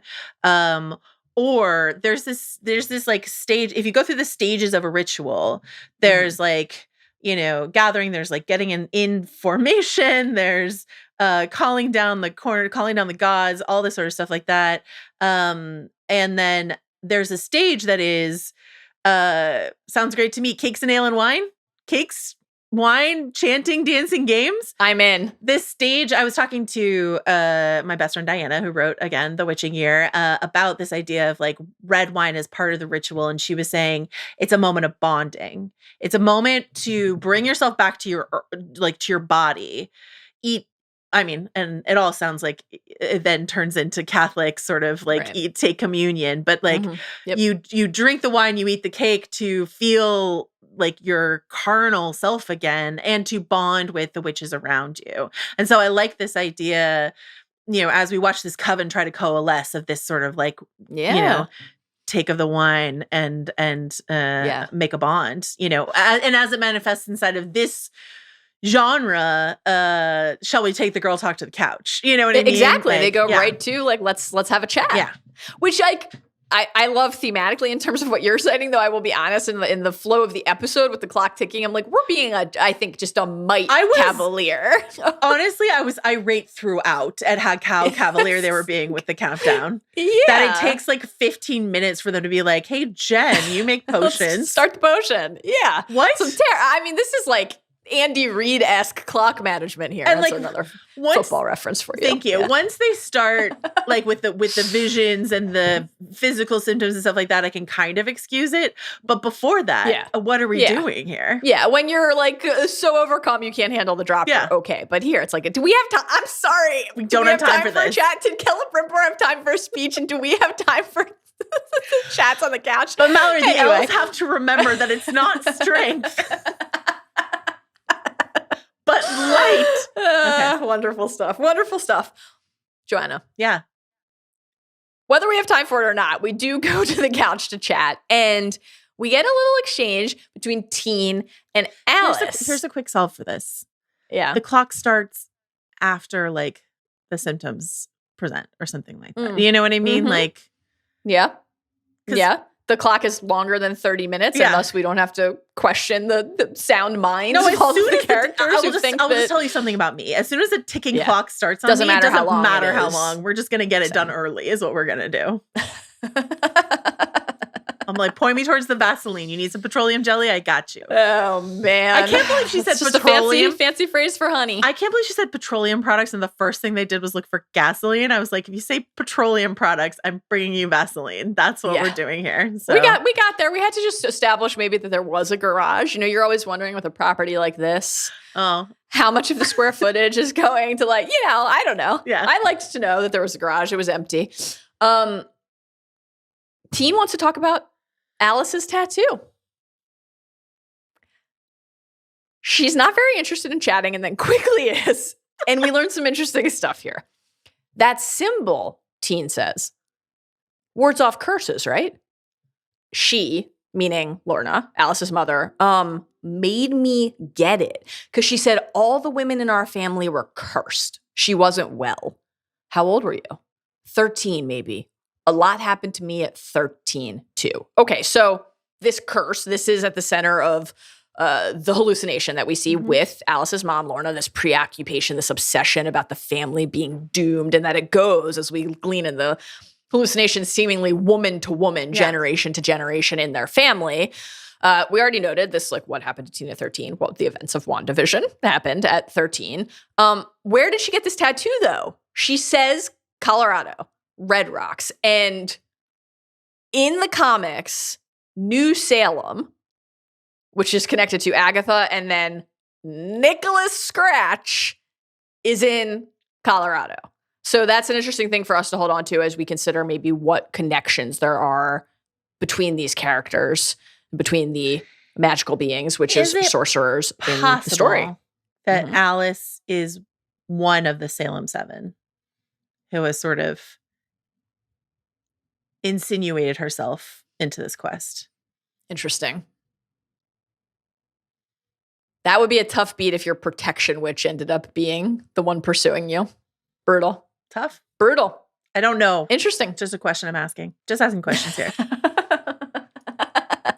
I'm still sort of like on edge about her whole, like, I'm a cop that's going to be an answer to a lot of questions. Yeah, sure. Yeah. Yeah. What'd you think of the tattoo talk? Love tattoo talk. Love it. Same. Yeah. Same. Sharon, meanwhile, asks, is witch just another name for bad girl? And Lilia has some thoughts, Joe. Yeah, and I think this is really interesting with Lilia to pay attention to, again, these repeated mentions of the stereotypes of witches, right? Yeah. So in this episode, she says, do you see any pointy hats in here? Any green skin? Any brooms? No, sir, right? Also, just generally, I want to say that I thought Patti LuPone gave incredible line deliveries throughout this whole episode. It's great. Teen is actually maybe one of my favorites. I thought it was funny. Really funny. Yeah. So she says that. Do you see any pointy hats here? Any green skin? In episode 2, when talking to Agatha, she says, witches like you are the reason people think we poison apples, steal children, and eat babies. And then also she says, when I was chased out of every village I passed through for accurately predicting tragedy. So this paired with her vision later makes me think that Lilia was a victim of, if not a witch trial, being drummed out of town due to negative witchy stereotypes. Absolutely. And they all are interacting with some form of trauma, but I think hers is specifically this flavor of trauma. Yeah. So. And if that's her younger self, like, you want to come see? Come see the sick people, the dead people. We'll talk more about what might be happening there based on when and where we are in time, seemingly. And then to be persecuted for trying to help, trying to save. To warn. Yeah. If this bro in the lab coat is saying to Jen, You're an inconvenient woman. Yeah. Well, what's he do? Is it medicine? Is it science? Is she trying to heal and help people through her potions, and that's a threat to him? Like, the idea that each of them might have been trying to do something for good to help others and been cast aside or seek it, that someone would have tried to take them, either take their power or take them completely off the board. And that begs the question, what happened in the Wu family to bring that curse down on those women in the first place? Was it a similar thing, that they were cursed for trying to help in some way? We need some help now because the symptoms are arriving. Yeah. Sharon's like, I don't know if this like whole witch thing is for me. I would drink the blood of aversion to smooth out these wrinkles. And then they all gasp because Sharon's face has hugely swollen. There is a just iconic Agatha moment to this where she's like, I think she looks fantastic. Absolutely killed me. I loved this. In addition to the injectables illusion that we're obviously making here, the too much tox, et cetera situation. We're going to talk about alewives in a second. But given that the poison is called Alewife's Revenge, yes. There's this the most famous poem about alewives is frankly deeply shitty poem called The Tunning of Eleanor Rumming by John Skelton, which spends 15 stanzas just talking about how ugly and old this woman is. Just like really nasty, imperfect meter shit from John Skelton. But inside of that poem, the alewife character, the titular Eleanor, who is ugly and old, and I will tell you again how, she's an alewife, a woman who crafts beer, and she claims that her beer has certain properties. And in one, she says, when I began to brew and I found it to be true, drink now while it is new, and ye may it brook, it shall make you look younger than ye be, 2 years or 3, for you may prove it by me. So this idea that like in the most famous alewife poem, the promise is you'll look younger. I think this is it was like 3 years like per pint? What are we talking here? I don't know. Tell me more. Tell me more, Eleanor. Oh my God. Oh man. Okay, so on the subject of Alewife's Revenge, Jen realizes they've been poisoned. She's quizzing Sharon. A very funny moment where Sharon, whose like tongue is swollen hugely, is like doesn't know what a mulberry tastes like. Same. When she's like, does it taste like, I would also be like, what? I was running through all the berries that I've had either in their berry form, a jam form, or crucially mixed into an ice cream, like a brambleberry crisp, a Jenny's flavor that I love. But yeah, mulberry. It's.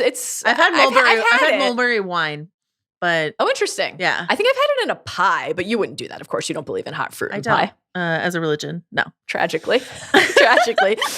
Lilia declares her love for the coven. Now, there is another moment later where we get a very clear mini dispatch from Lilia. And this one, it was like, we've seen this from Lilia now in episode 2 multiple times, and Agatha's like, so you're a kook.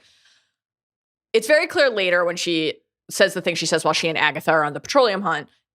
What did you think of this one? Was this the voice speaking through her moment, or was this Lilia moved to voice this thanks to the wine? What did you think was happening here?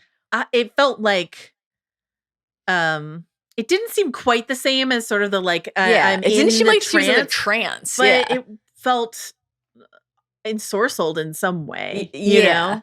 Yeah. And just like the kind of clipped nature of the way that she was saying it. Yeah. But maybe it was just her working around the prosthetics on her face. Who's to say?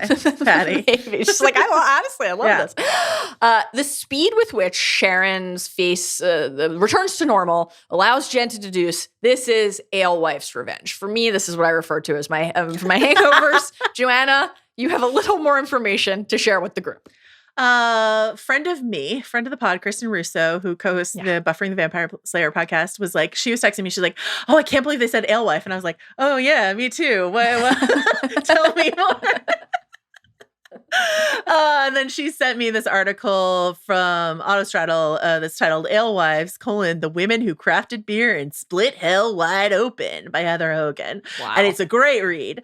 And then I was like further trying to sort of discover more history, and I've learned that this is perhaps an apocryphal notion, the connection between the women who brewed beer and our idea of modern witchcraft. But I'm going to talk about it anyway because it's quite fun. So just bear in mind that if you like, you can stop emailing me if you're like, that's not true. I think it's probably not true. But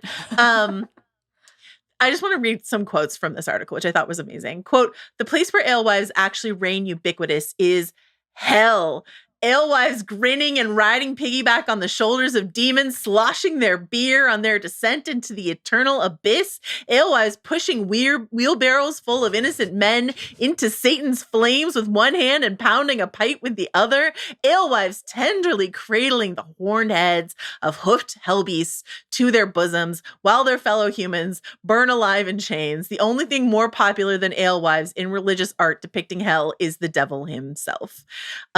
Great itinerary for our next vacation. Wonderful. Honestly, well, I don't like heat, so I don't think I would need someplace cool. We need the Tolkien version of evil, which is cold, apparently. So I mean, here's what happened. Basically, alewives were like persecuted by the church and demonized, basically because they were women who could make their own money. And at a certain time in history, that was not enjoyed by the patriarchy and not enjoyed by the church. And so these horrible stereotypes of what alewives, their evil deeds, makes its way into religious art, into poetry, into theater. This like an alewife is a demon.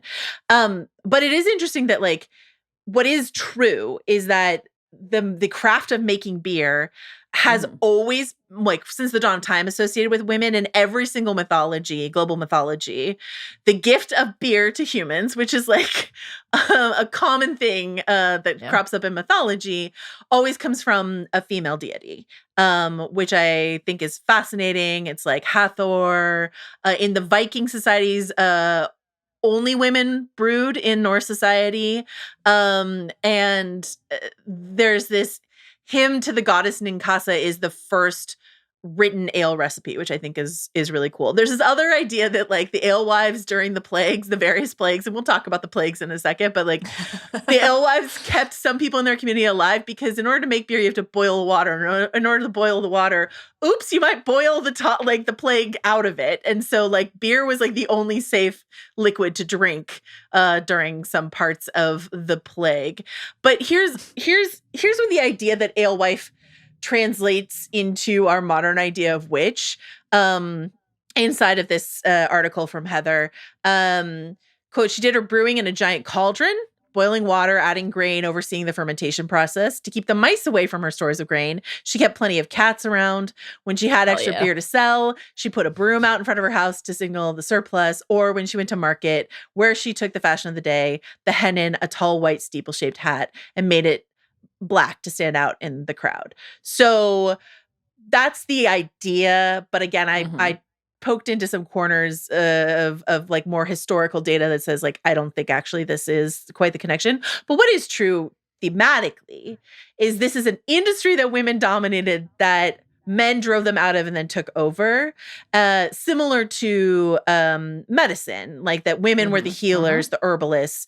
And once that became this position of power in the community, women were driven out of it and men took over. So men were doctors and men were brewing the beer, et cetera. And so I like that we could apply that to Jen's encounter that she has in her vision.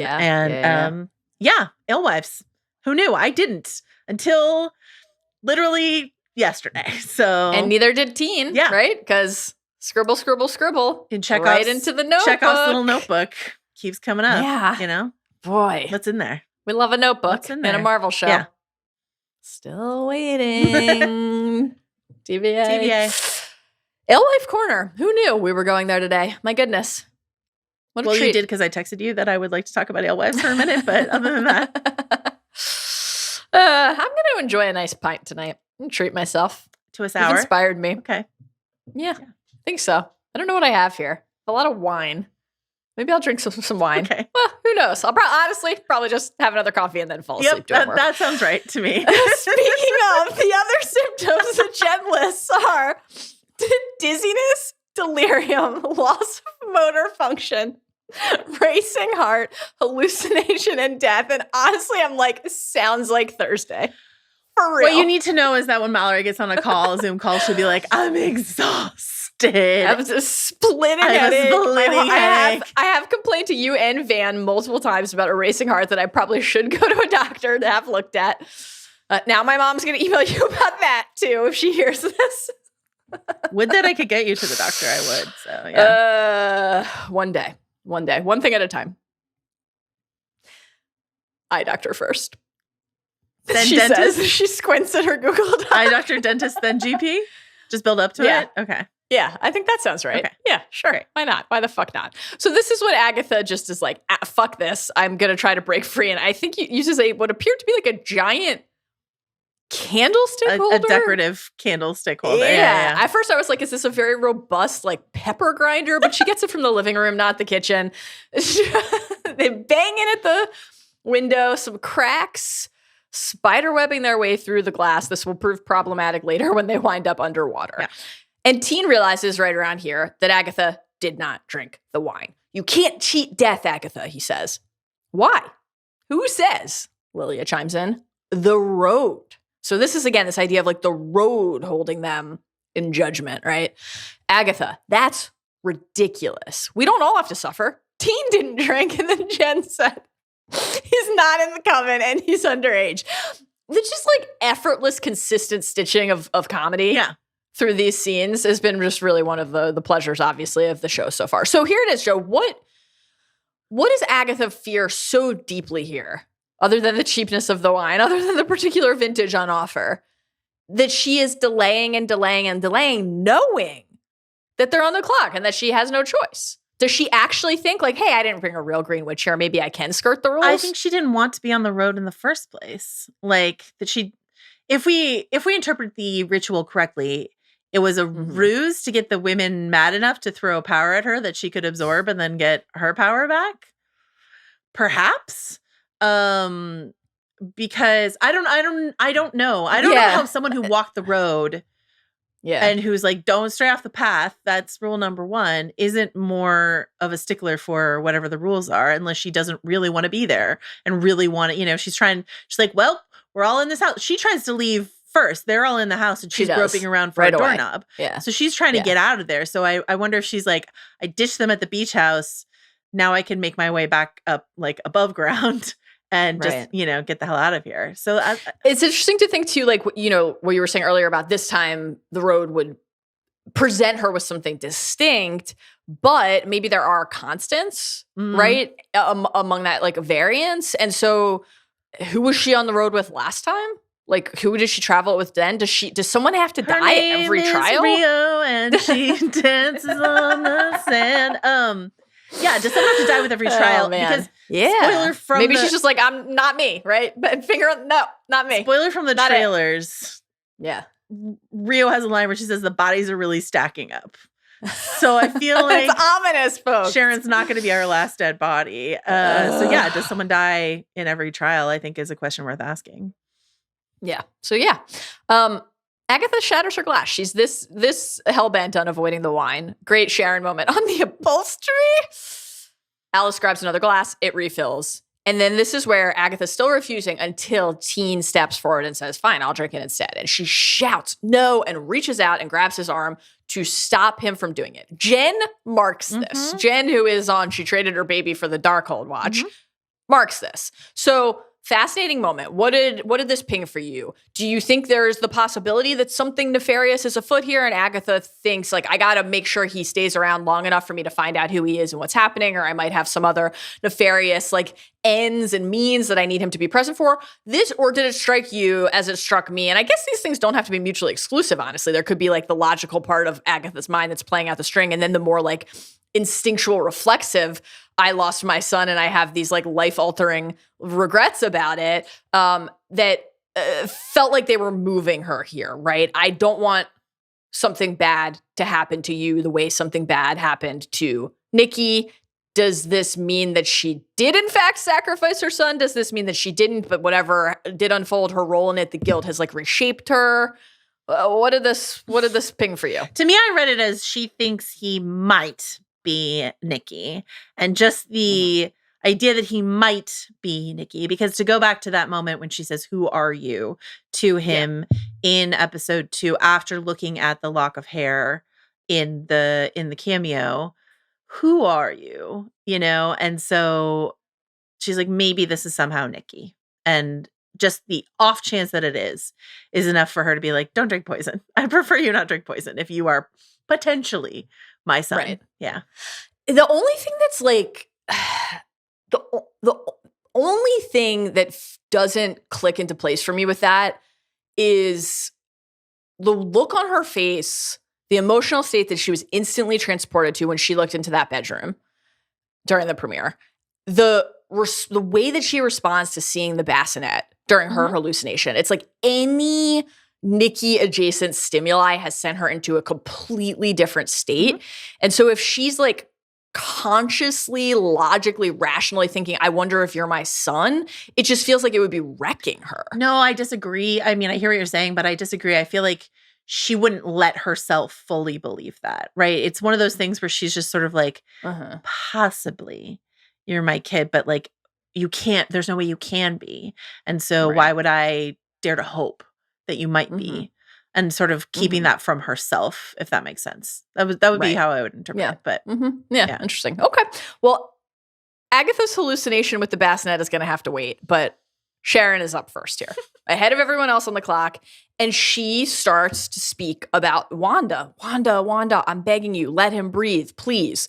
So crucially, we don't see this. We just hear it. We see everybody else's hallucination. Is that because, do you think, we saw this moment? This we presume is Mr. Davis / Mr. Hart choking at the dinner table in WandaVision. And what would Sharon Davis have actually been thinking and experiencing in her mind under this spell while that was unfolding? Is it just like, we've already seen this, so we're not going to show it to you again because you know? Or does the fact that we only hear and don't see this point, along with our other questions about Sharon, to like something fishy going on here? I genuinely don't think anything that kind of fishy is going on with Sharon. I think particularly as it pertains to her very real reaction to her purse getting sucked into the earth. We got a ton of emails of people saying, do you think Sharon is Mephisto? And I was like, you know what? Maybe. And then I watched this episode and I was like, no. I think her genuine reaction to the purse going into the earth is like, this is just a woman. Whether or not she's dead is a question mark for me. But like, I think we didn't see it because they didn't want to get the actors in to do it. You know, they didn't want to get like Lizzie Olsen and Paul Bettany and the actor who played her husband in. I think we've already seen it. We know what it's alluding to. I think it's just, they could just evoke it without showing it to us. So yeah. Sharon is Mephisto is a 10 out of 10 no notes fan theory. This is the best. We're back. Yeah, we're back. We have never been so back. Oh my God. Love it. Agatha tells Jen, time to brew the antidote. The clock is, as you noted earlier, down to 15 minutes and 30 seconds at this point as they set up shop in the kitchen. And Jen goes through the initial list of ingredients. It's going to build over time. It's embarrassing. Shoddy, shocking stuff from our coven. We need to see more. And we need to see more in trial 2. Here's the initial list of ingredients. Frankincense. This will be the eucalyptus. The gut of a eusocial insect. This will be honey. A corpse that's been decaying for at least 30 million years. Agatha's like, where the fuck am I supposed to find that? Zooplankton from petroleum. And then a really big cauldron. This will be the sink. So we kind of pair off. Agatha and Lilia go to find the gas. There's none. They go petroleum jelly, but it's Kale Care products everywhere the eye can see.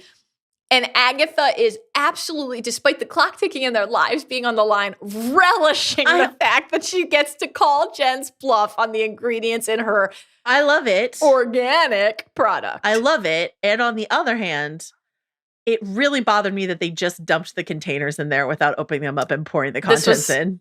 That really bothered me. Especially because it's like this many drops. Yeah. And 3 you have drops to of put this, the stuff in this but a order. whole armful of like random. You have to use your dominant hand and counterclockwise. And I've got to teach you what counterclockwise means because this level of precision is so important. And yes, I had the same thought. It's like, we got to take like the balms and salves and moisturizers and serums out of the containers. My goodness. I really bumped on that too. So this is when Lilia goes into mini trans dispatch mode. She says, as they are collecting items, try to save Agatha. So Agatha, I thought, had a kind of muted, again, they're on the clock, but like kind of mild and calm and inappropriate response. Yeah, and to I will say in storytelling it bothers me because like Agatha is someone who we're really supposed to like respect her intelligence and her perception. Yeah. And so for her to be so behind us, the audience, I think is tough. Yeah, I wanted her to be like, wait a minute. Yeah. Who Like, we is don't- speaking through we you don't and have why time are for they this. invested Yeah. in the outcome? We for don't me? have time for this right now, but Yeah. I know that this is something weird. Agatha is literally a character who would say, put a pin in Yeah. that. We need to come back to Yeah. that later. It seems important. Yeah. Yeah. So do you want to do this now? Do you want to talk about it in Theory Corner? Like, who is speaking through Lilia and why are they invested in Agatha making it out I alive? have no clue on this. Do you have a theory? No, I was hoping you did. No, I don't. Like maybe Lilia. It's exciting. Maybe Lilia from the Mephisto? future. Is it Sharon who is also Mephisto? Oh, Like man. maybe Lilia from the future is the only best guess I have. Yeah. And that would be fun too if her hallucination is a younger version of herself and divination and Talking to the idea of like herself. prophecy and communicating with yourself across time and how like some sense of destiny or fate informs the decisions that you make. And if you yourself are actually a part of that across time, that would be interesting. Okay, so it's Lilia. Let's go with that. Future Lilia. Great, we solved it. And Sharon is Mephisto. Done. Why watch the show? Close up Theory Corner, honestly. Alice and Teen go into the gym and spa, searching for their ingredients. And then this is where the hallucinations begin. Agatha's comes a little later, but we're cutting between Alice and Jen and Lilia.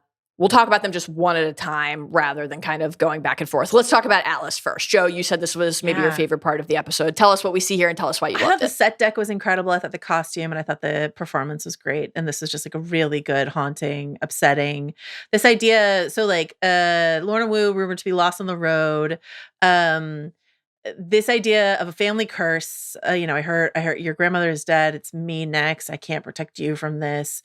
All of that sort of stuff. The way that she screamed, I can't protect you. And then that idea that like Lorna would be traumatized by this, not just by the idea of a curse that is like, this is the plot of the horror film You're Next. Like not just the idea of like a curse that's going to find her no matter what, but a memory of being raised by a mother who didn't seem like she was all there, And so like, which is how she, put it to Teen, like she wasn't well. So, Lorna Wu, who seemed to other people like she was losing her mind, was in fact haunted by a very real curse that is blooding this family. And I like that because as we go through like a curse as like a thing in witchcraft and, versus a trial, an exile versus these other things. I loved that. I was going to pose this in Theory Corner, but again, I think Theory Corner is just a part of the main run of show today. Agatha recruits Alice with the idea of like, and talking to Teen about, Lorna was lost on the witch's road. Don't you want to find out what happened to mommy? So did the curse get Lorna? And now that would mean Alice is up, right? She's on the clock if this is real and actually a thing. Or like, did Lorna go to the road to try to figure out how to thwart the curse? Is that what led her tried to break the curse? Yeah. And or find a way for her to live forever so that the curse doesn't translate to her sister. Like if they find her in the next trial somehow, if she's trapped on the road somehow, and that has protected Alice from the curse because her mom is still alive on the road somewhere, is interesting to me. Maybe that's the body. The next body, Lorna. Lorna. They find her alive, then she dies, and then Alice is up. I hate it. And the clock is ticking, but everyone is very leisurely about it. Everyone's like, well, what if we just like, there's like we're in the fire trial fire pit. Should we make some s'mores? Should we talk? Keep getting to know each other? Oh my God, I would love it. I do love a s'more. I love a fire pit. I honestly love love a fire pit. Okay. I love we had a fire pit at our wedding. I fucking love a fire pit. Love. Okay, let's talk about Jen and what Jen sees. This one shook me. It's very upsetting. To my core. Very upsetting. Goes to grab, remembered another ingredient. I have newt. It's mustard seed. Comes back from the pantry and finds this very spooky guy in a lab coat standing in the blue light, like the watery light now. And he says, as we mentioned, you are an inconvenient woman. And then Jen is like underwater. He's trying to drown her. And now you're nothing. So this is the binding. This is when Jen lost her power. What did this remind you of? This guy is dressed identically to Clive Owen in the television program The Nick, down to the mustache. Like they are definitely going for the Nick here. And the Nick is a TV show. It's a medical drama. It takes place in the 1900s. So like what we learned about Jen is that she's been bound for about a century. So as if there was any question about whether or not this was the guy who bound her somehow, like maybe just by simply drowning her. Because I kind of like the idea of him not being a magic user. And someone who's threatened by magic. But he blocked her anyway somehow, just maybe by temporarily like drowning her and she comes back to life and she doesn't have her powers or something. I don't know, whoever. He could be not magical, but also I'm like, if Nikki Scratch is coming in the show at some point, or like the male sorcerer is going to be like the villains. Ooh. And except for our darling teen. Exactly. But yeah, in episode 2, Agatha says, I'm offering you the chance to finally lift the binding spell that has kept you magicless for the last, century? So that would take us, in and around the events of the Nick. A tremendous show that people should watch. Love that show. The 2 most lasting visuals from that show, Syphilis Nose. Yes. An all-timer, obviously. Upsetting. And of course, the climactic self-surgery. Memorable program. Also, still to this day, think about... we don't have this much time to talk about the Nick. We'll do a pod about the Nick at some other point. Let's do a Hall of Fame Nick pod. Let's do it. That would be great. I fucking love that show. Littman loves that show. Love that show. Lilia. Yeah. So she sees a young girl dressed in I was looking at, I don't know, guys. I'm not a styles of the Renaissance, Italian Renaissance expert, but like this was kicking Renaissance for me. And I was like looking at like fashions of the 1600s, fashions of the 1700s, fashions of the 1500s in Italy. And I think this is 1600s by my best guess. So then I was like, what was going on in the 1600s in Italy that might relate to this thing that she sees here, right? So she's this girl. The reason that I think it's a younger her is the amulet, and then also in this episode, Patti LuPone is wearing a wig that is flat with bangs, but Lilia's natural hairstyle are these curls that sort of come forward, up, and then the curls come down forward in her face, and that's exactly in that typical. This person's only had one hairstyle their own life. That's how we note who the younger version of them is. Thing that film and television does. So I feel like it's her younger self, and she walks into this room, and there's a different woman there who's dead, and then this specter of death behind her because it's this veiled, a veiled person with it's just a skull underneath the veil. So this is a specter of death, and everything is like creaky and decrepit and like moldy and cracked and all this sort of stuff like this. And later she says to Agatha, she's dead, they're all dead. So the Italian plague of 1629 to 1631 is also referred to as the Great Plague of Milan. Killed so many people. Like out of a pop in Venice, 46,000 people out of 140,000 people in this city, or in Milan, 60,000 people versus 130,000 people. And then there were witch hunts that coincided with this era in Italy. And one could imagine, again, even if there's not a literal witch hunt involved, if Lilia comes to town and says everyone's going to die, and then everyone does die except for her. Yeah. They're going to be so suspicious of her for not dying. And so like this idea of sort of drumming her out of town. I thought it was interesting in the comics canon, Lilia as a character who is, as most women are in the comics, hot and young, but she will adopt this aged crone appearance. I mean, with love and respect to Patti LuPone, I would never call her an aged crone, but like this aged crone appearance because she is called the quote unquote gypsy queen.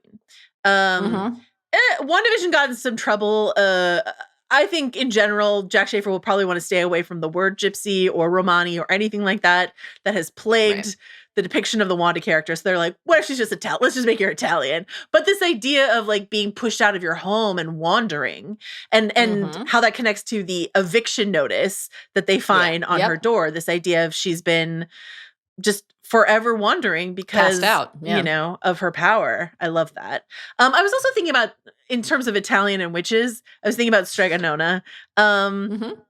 the comp does not quite work in any way at all. But again, in terms of like the only witch here who is like older, this idea of in terms of the crone role, again, Lupone, I don't think you're listening, but I'm not calling you a crone. Stregonona is this like, grandmotherly Italian witch figure from a very famous children's book, and also based on a character in folklore who has a cauldron of plenty that just sort of never stops providing and eventually like drowns the town, essentially. So I don't know, just something to think about. When you're thinking about Italian witches, think about Stregonona. Why not? And when aren't we? Yeah. And when aren't we? Do you want to pair whatever beverage you have tonight with pasta, the never-ending pasta of Stregonona's cauldron? I'm always thinking about pairing a beverage and a hearty plate of pasta. Genuinely, always. So yeah, Agatha talked about how old, specifically had a conversation about how old she thought Lilia was in episode 2, right? And she's like, like a day over 450. So we're 1600s. in the right-ish period of time there. Yeah, I like it. So every one of these hallucinations, yes, including what we will eventually see from Agatha, a singularly traumatic nature. It doesn't mean it's the only traumatic thing that's ever happened to these people, surely not. But the thing, presumably, that has led them to the path that has then led them to the road. Are these like pure memories? Or are these altered symbolic manifestations of a key idea? Because again, if we think, which we both seem to, that we don't have the full story yet of what happened with Agatha and Nikki, and we shouldn't trust this line about her swapping Nikki for the Darkhold. Then what we're seeing there, the Darkhold in the cradle, would not actually be a one-to-one match to what happened. I think based on the skull underneath the veil, that's just supposed to like meant to represent death rather than like be a literal thing that she saw. But maybe it was. Maybe that's just like what her vision showed her. I don't know. I do want to shout out, because I can't get through an episode of Agatha without talking about Buffy Vampire Slayer. Actually, I already did, but here we go again. There's an episode of season 4, I think it is, called Fear Itself, where the gang gets trapped inside a frat house, a house. It's Halloween. It's a Halloween episode. They get separated, and each one of them has to, like, the manifestation is a manifestation of their own fear. So like a character who is worried that people don't pay enough attention to them becomes like literally invisible to everyone else or whatever. They have their like tailor-made horror experience inside of this sort of haunted house. And per our listener, Lauren, who is also a journalist, wrote in to say that she interviewed Jack Schaefer about and asked her about Buffy specifically. And in the email, Lauren says Jack did say she was a big Buffy fan, and that Mary Lavanos, who is the Marvel sort of attending producer on this project and was on WandaVision as well, referenced it constantly on set. So they were talking about Buffy a lot as they made this. So thank you, universe. One email I got from someone was like, I can't believe the universe rewarded you for all your work on the Marvel book by giving you a witch musical theory show that references Buffy full of the Buffy Vampire references. Slayer. Wild. My goodness. It's like the opposite of a traumatic hallucination. Exactly. The dream. Euphoria. It's time to make an antidote. Let's do it. Past time, frankly, to make an antidote. But now we must. They make their way back to the common area. The glass is beginning to fracture. They realize they're underwater. The house is going to flood when the clock strikes 0. Now, we did hear this exchange about all the ways to die back in episode 1 between Agatha and Rio. I'm not the only one who wants to see you dead, wants to see you burn or hang or drown. And then Agatha said there are no new options. Threat of drowning. I love it. And it makes me think of like how like wants to see you burn, fire, hang, air, lack of air, right? Or drown, water, or buried, I suppose, in earth. But like, that these are the elemental possibilities of what's coming next. Again, just very tough stuff for Sharon, who nearly got sucked under the earth and then was in fact killed by poison, but I guess didn't drown. So this is another thing where I'm like, again, I know that they were like under debilitating influences of the potion or of the poison, but like the lack of hustle is one thing. The dumping the petroleum jelly products in wholesale was another. And then when they like that they forgot about the dying woman on the table and didn't put her hair in the potion and thus fed her a potion that wasn't going to help her no matter what the clock said. Yeah. Incompetent witchery. Craft fail to me. Thankfully, though, we did get the moment where they had to clear the table for Sharon and Agatha said, get the pears out of the way, which is great stuff. They're all in anguish. The symptoms are completely overpowering them as Jen is guiding them through the instructions. And she realizes, shit, one problem with not actually having a cauldron over an open flame is I'm not going to be able to boil this. And then Teen suggests sous vide.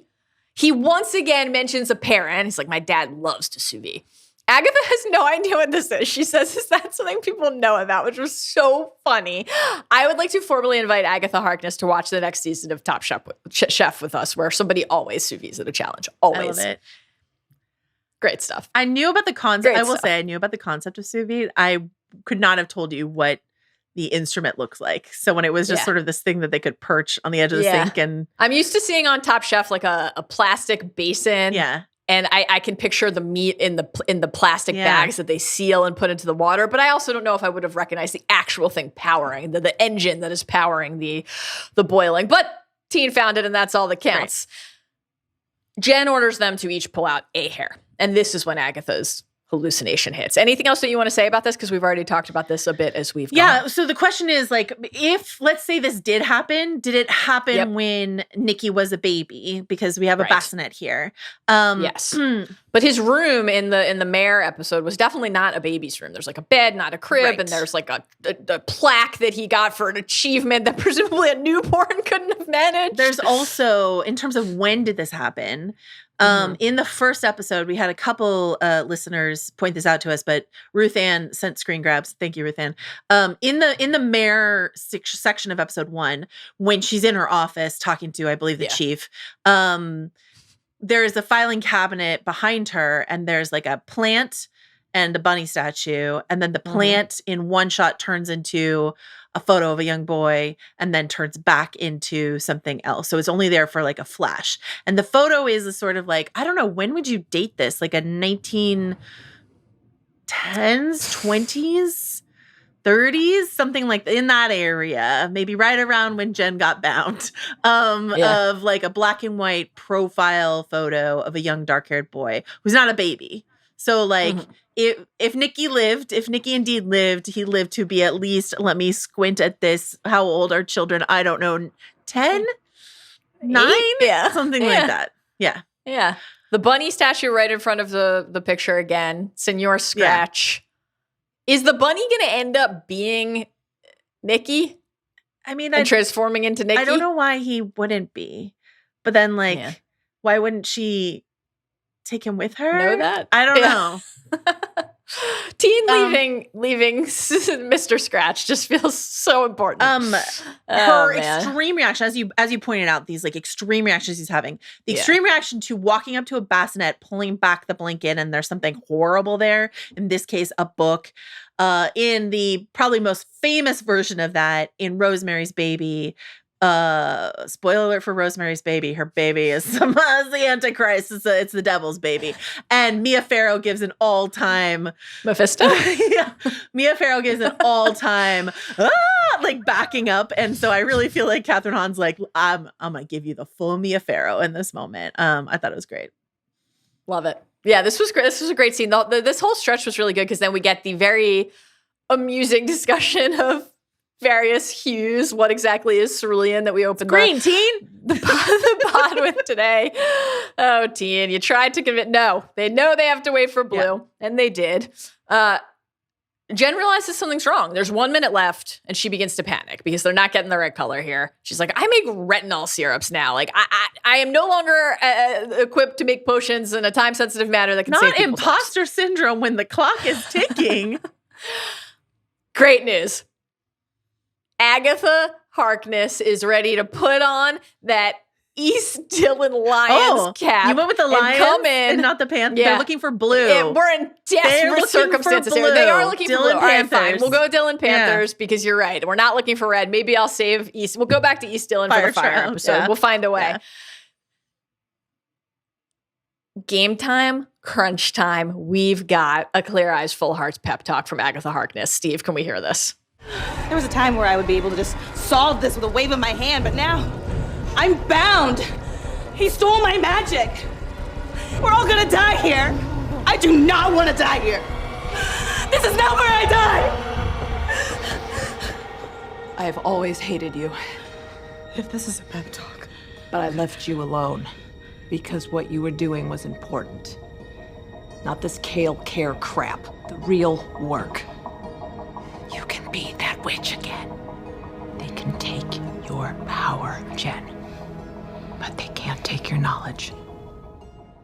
I loved this. What the elves have to remember is that it is not strength.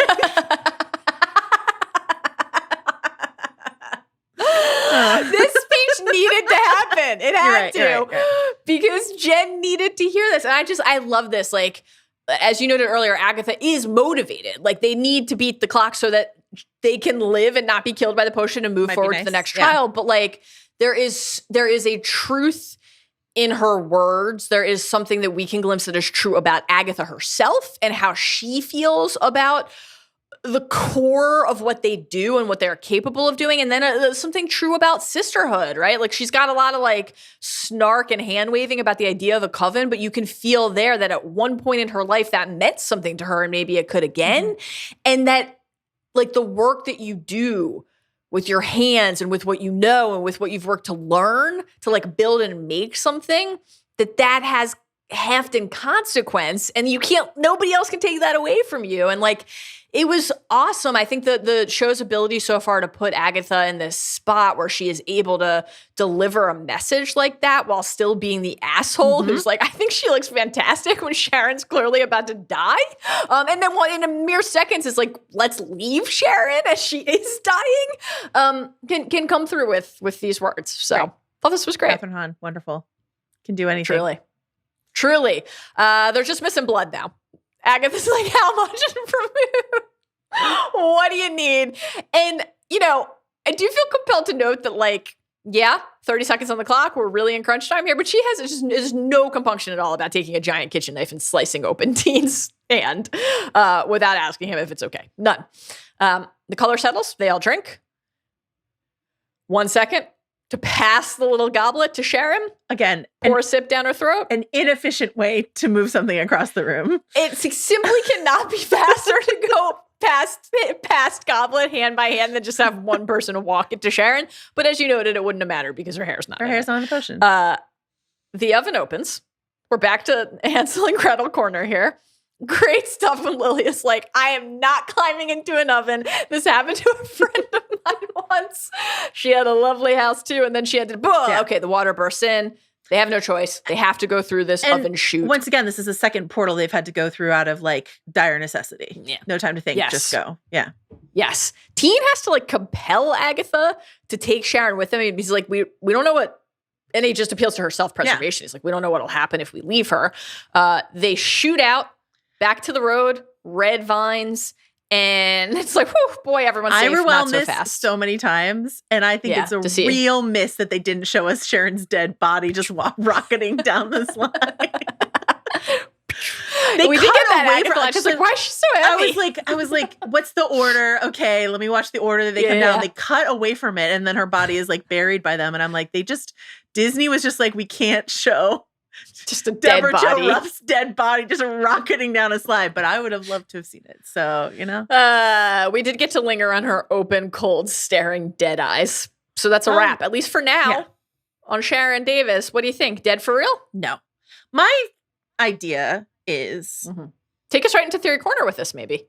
Let's go to Theory Corner.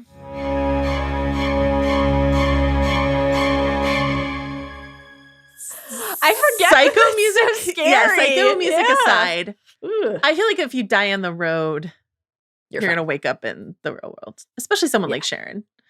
Yeah, maybe the witches back might die, garden. But you know, I feel like you die on the road, you wake up in the real life. I prefer a story where if you die in the alternate universe, you die in real life, but we'll see. Yeah, that would be a tough beat for Sharon, who just wanted to go to a party to do laundry? ? Boy, move out of Westview. Your husband's dead. Move to Florida. Enjoy yourself. I know. My goodness. Theory Corner. Yeah. We've hit a ton of this already. What do you wanna either follow up on or hit a new? Okay. Here? So Billy, sorry, this one was called Teen in Theory Corner. Billy, Teen who we believe is Billy Kaplan, Yes. aka the Who's constantly talking about his parents, the Kaplans. of Definitely. Of Billy, Wanda's kid. So this idea that like she put out this protective energy around Billy when she died, maybe, or something like that. I think to go back to that conversation he has with Jennifer, when he's like, I know what people say about her. Yeah. I really liked that because I know how people feel about her, is what he says. And it's like, and Jen also says, hey, that's what happens when you have Agatha Harkness as your mom, right? So there's a couple possibilities here. There's a possibility that he thinks he's Agatha's son. That could be like, he might think he's Nikki Scratch and that Agatha is his mom, and that's why he's come to find her. Or he knows Wanda is his mom. And this would apply to Wanda too. Yeah. I know what people think about this wicked witch. I know what people think about my mom, I've Wanda. read the graffiti. Yeah, exactly. Yeah. Like, so it would sadden him either way if he thinks he's Nikki or if he knows he's Billy, so yeah. We talked about the curse. We talked about Jen and the binding. We talked about Lilia's ghost. We talked about who's speaking through Lilia. We talked about is Sharon really dead? We can talk. We alluded to this, but this idea that like, was Rio involved in whatever the deal was that landed Nikki in the clutches of whomever? So is that your leading theory right now, that people think it was Agatha, but really it was Rio? Or that whatever decision Agatha did actually make was because of Rio? I feel like the deal she made is with two possibilities. One, she walked the road with Rio, and Rio was one of the witches who was walking with her. Or Rio's who you find at the end of the road and is the one making the deals. Talk about a prize. And because they have a deal. They have some kind of deal where they can't kill each other. You can't kill me. You can't kill me. It's not by law allowed. of efficiency, I like that it would all be wrapped up in one deal, where it's just sort of like, I get the Darkhold. And in getting the Darkhold, she hides herself from Rio, right? Yes. You can't kill me, but you get Nikki, you know. And when Rio asked last episode or 2 episodes ago, can I ask you something? Yeah. Do you remember why you hate me? That was while the trance was still had Agnes at the time, in its hold. But this, like, for us as viewers, and this larger question of what transpired between them and what would be driving the depth of this despondence. I love it. A lost or dead kid. Yeah. I saw you over the weekend, and we were doing a thing where I felt like I needed to distract you, so I was just trying to pepper you with Agatha theories. Yep. Which may or may not have the entire worked. time. Yeah. Did it distract you? That was my goal. I'm now thinking back of how you really provided that generous service for me, and I just talked about the Orioles box score that I was tracking when our roles were reversed, which I now in hindsight doubt had the same calming effect on you. So I'd like to apologize. Oh my God. But oh boy. I posited a couple things to you. I was like, what if Rio is Mephisto? But the idea that Sacha Baron Cohen is playing Mephisto in Ironheart really pokes a hole in that theory for me. So I guess we're back to Blackheart corner. But I liked the idea that, like, but Aubrey Plaza being Sacha Baron is Cohen's kid is like it's good. Incredible. It's very good casting, I think. Yeah. But I still like the idea of wondering, are they really on the road or are they in hell? Given the way the portal opened for them when it shouldn't have. And that's, Mephisto's realm is hell. Are they actually, have they actually been drawn into hell rather than on the actual witch's road? Or is the witch's road a road in hell? Who knows? But like, I kind of like this idea of like, we all just assume they're on the witch's road, but like they did the ritual wrong. So where are we actually? So, okay. Mephisto. And last but not least, we're running long, so I'll try to scurry through this. But our listener Ryan sent in an epic episode title theory breakdown email where he went through the lyrics of the ballad and tried to assign it to each episode. This involves no spoilers, but careful, clear parsing of trailer footage. So if you don't fancy that, you can skip ahead. But you and I like to parse a trailer. So here we go. Love to parse a trailer footage parsing plus interviews with cast members, all of which I feel like is kosher. So Ryan says he thinks episode 4 is going to be titled "If One Be Gone, We Carry On" because, Sharon is dead. So if one be gone, we carry on.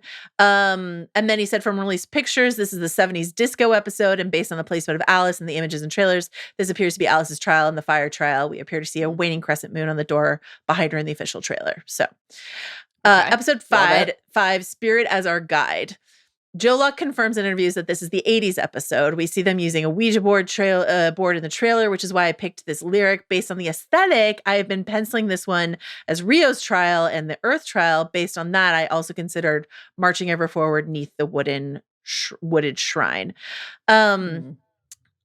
If a Ouija board and like Spirit as Our Guide, that feels more like a Lilia trial to me. I don't have an answer to that one way or another, but okay. Yeah. Episode 6, Tame Your Fears, Adore. I also just think Rio and Agatha trials have to be later. I agree. Yeah. Episode 6, Tame Your Fears, Adore appears. The other obvious theme trial we see in trailers is the Wizard of Oz episode. In the musical Wicked, Elphaba survives the angry mob by faking her death and using a trapdoor, which is why I picked this lyric, though it's probably too cute. Because this is like Lilia's trial and the air trial. I also considered Primal Night Giveth Sight. So, but I agree with you. I really feel like it should be Alice, then Lilia, and then whatever happens next. So what happens next, episode 7, Darkest Hour, Wake Thy Power. There's a lot of Agatha and Billy footage in the trailer, just the two of them. And so, Ryan theorizes that this is when we unlock Billy's power. In episode 7. Yeah. I love that. And then episode 8, I hold Death's Hand in mind. I have very few theories for the final 2 episodes, but this could be a flashback episode for both Agatha and Billy. But the stories seem to be related to death and the people close to them, thus the chosen lyric. And then episode 9, Follow Me, My Friends, to Glory at the End, seems like a classic finale title. So I loved that parsing from Ryan. And I'm excited for the themed trials that await us. Me too. Yeah, that 8 once again being like 8 being a flashback when 8 was the big WandaVision flashback feels very right. I like this a lot. Good stuff. Wow, great email. How exciting! I love a theory show. Okay, Easter eggs.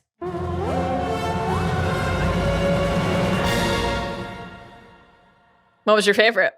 Was it when they said Mephisto? I'm actually gonna give it to merch corner. Like, nice. The amulets, I'm intrigued by, and the fact that they're already selling them is wonderful. So I love it. There were some really good Easter eggs in this episode. Like shout out again the Colorado mention, the huge Tiny Lies iconic all timer, just great stuff. Really good. It's fantastic. All right, Joe, this was in fact a vibe. Thank you to our coven, Steve Ahlman and Arjuna Ramgopal, as always, for production and podcast supervision.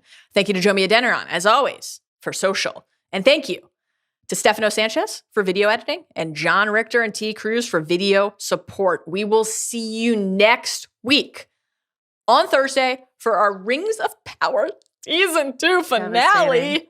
Deep dive. Tragic. I'm so sad. Only 2 years till Season 3. It's fine. And on Friday, our Agatha episode 4 deep dive. Until then, to Harbingers of Doom.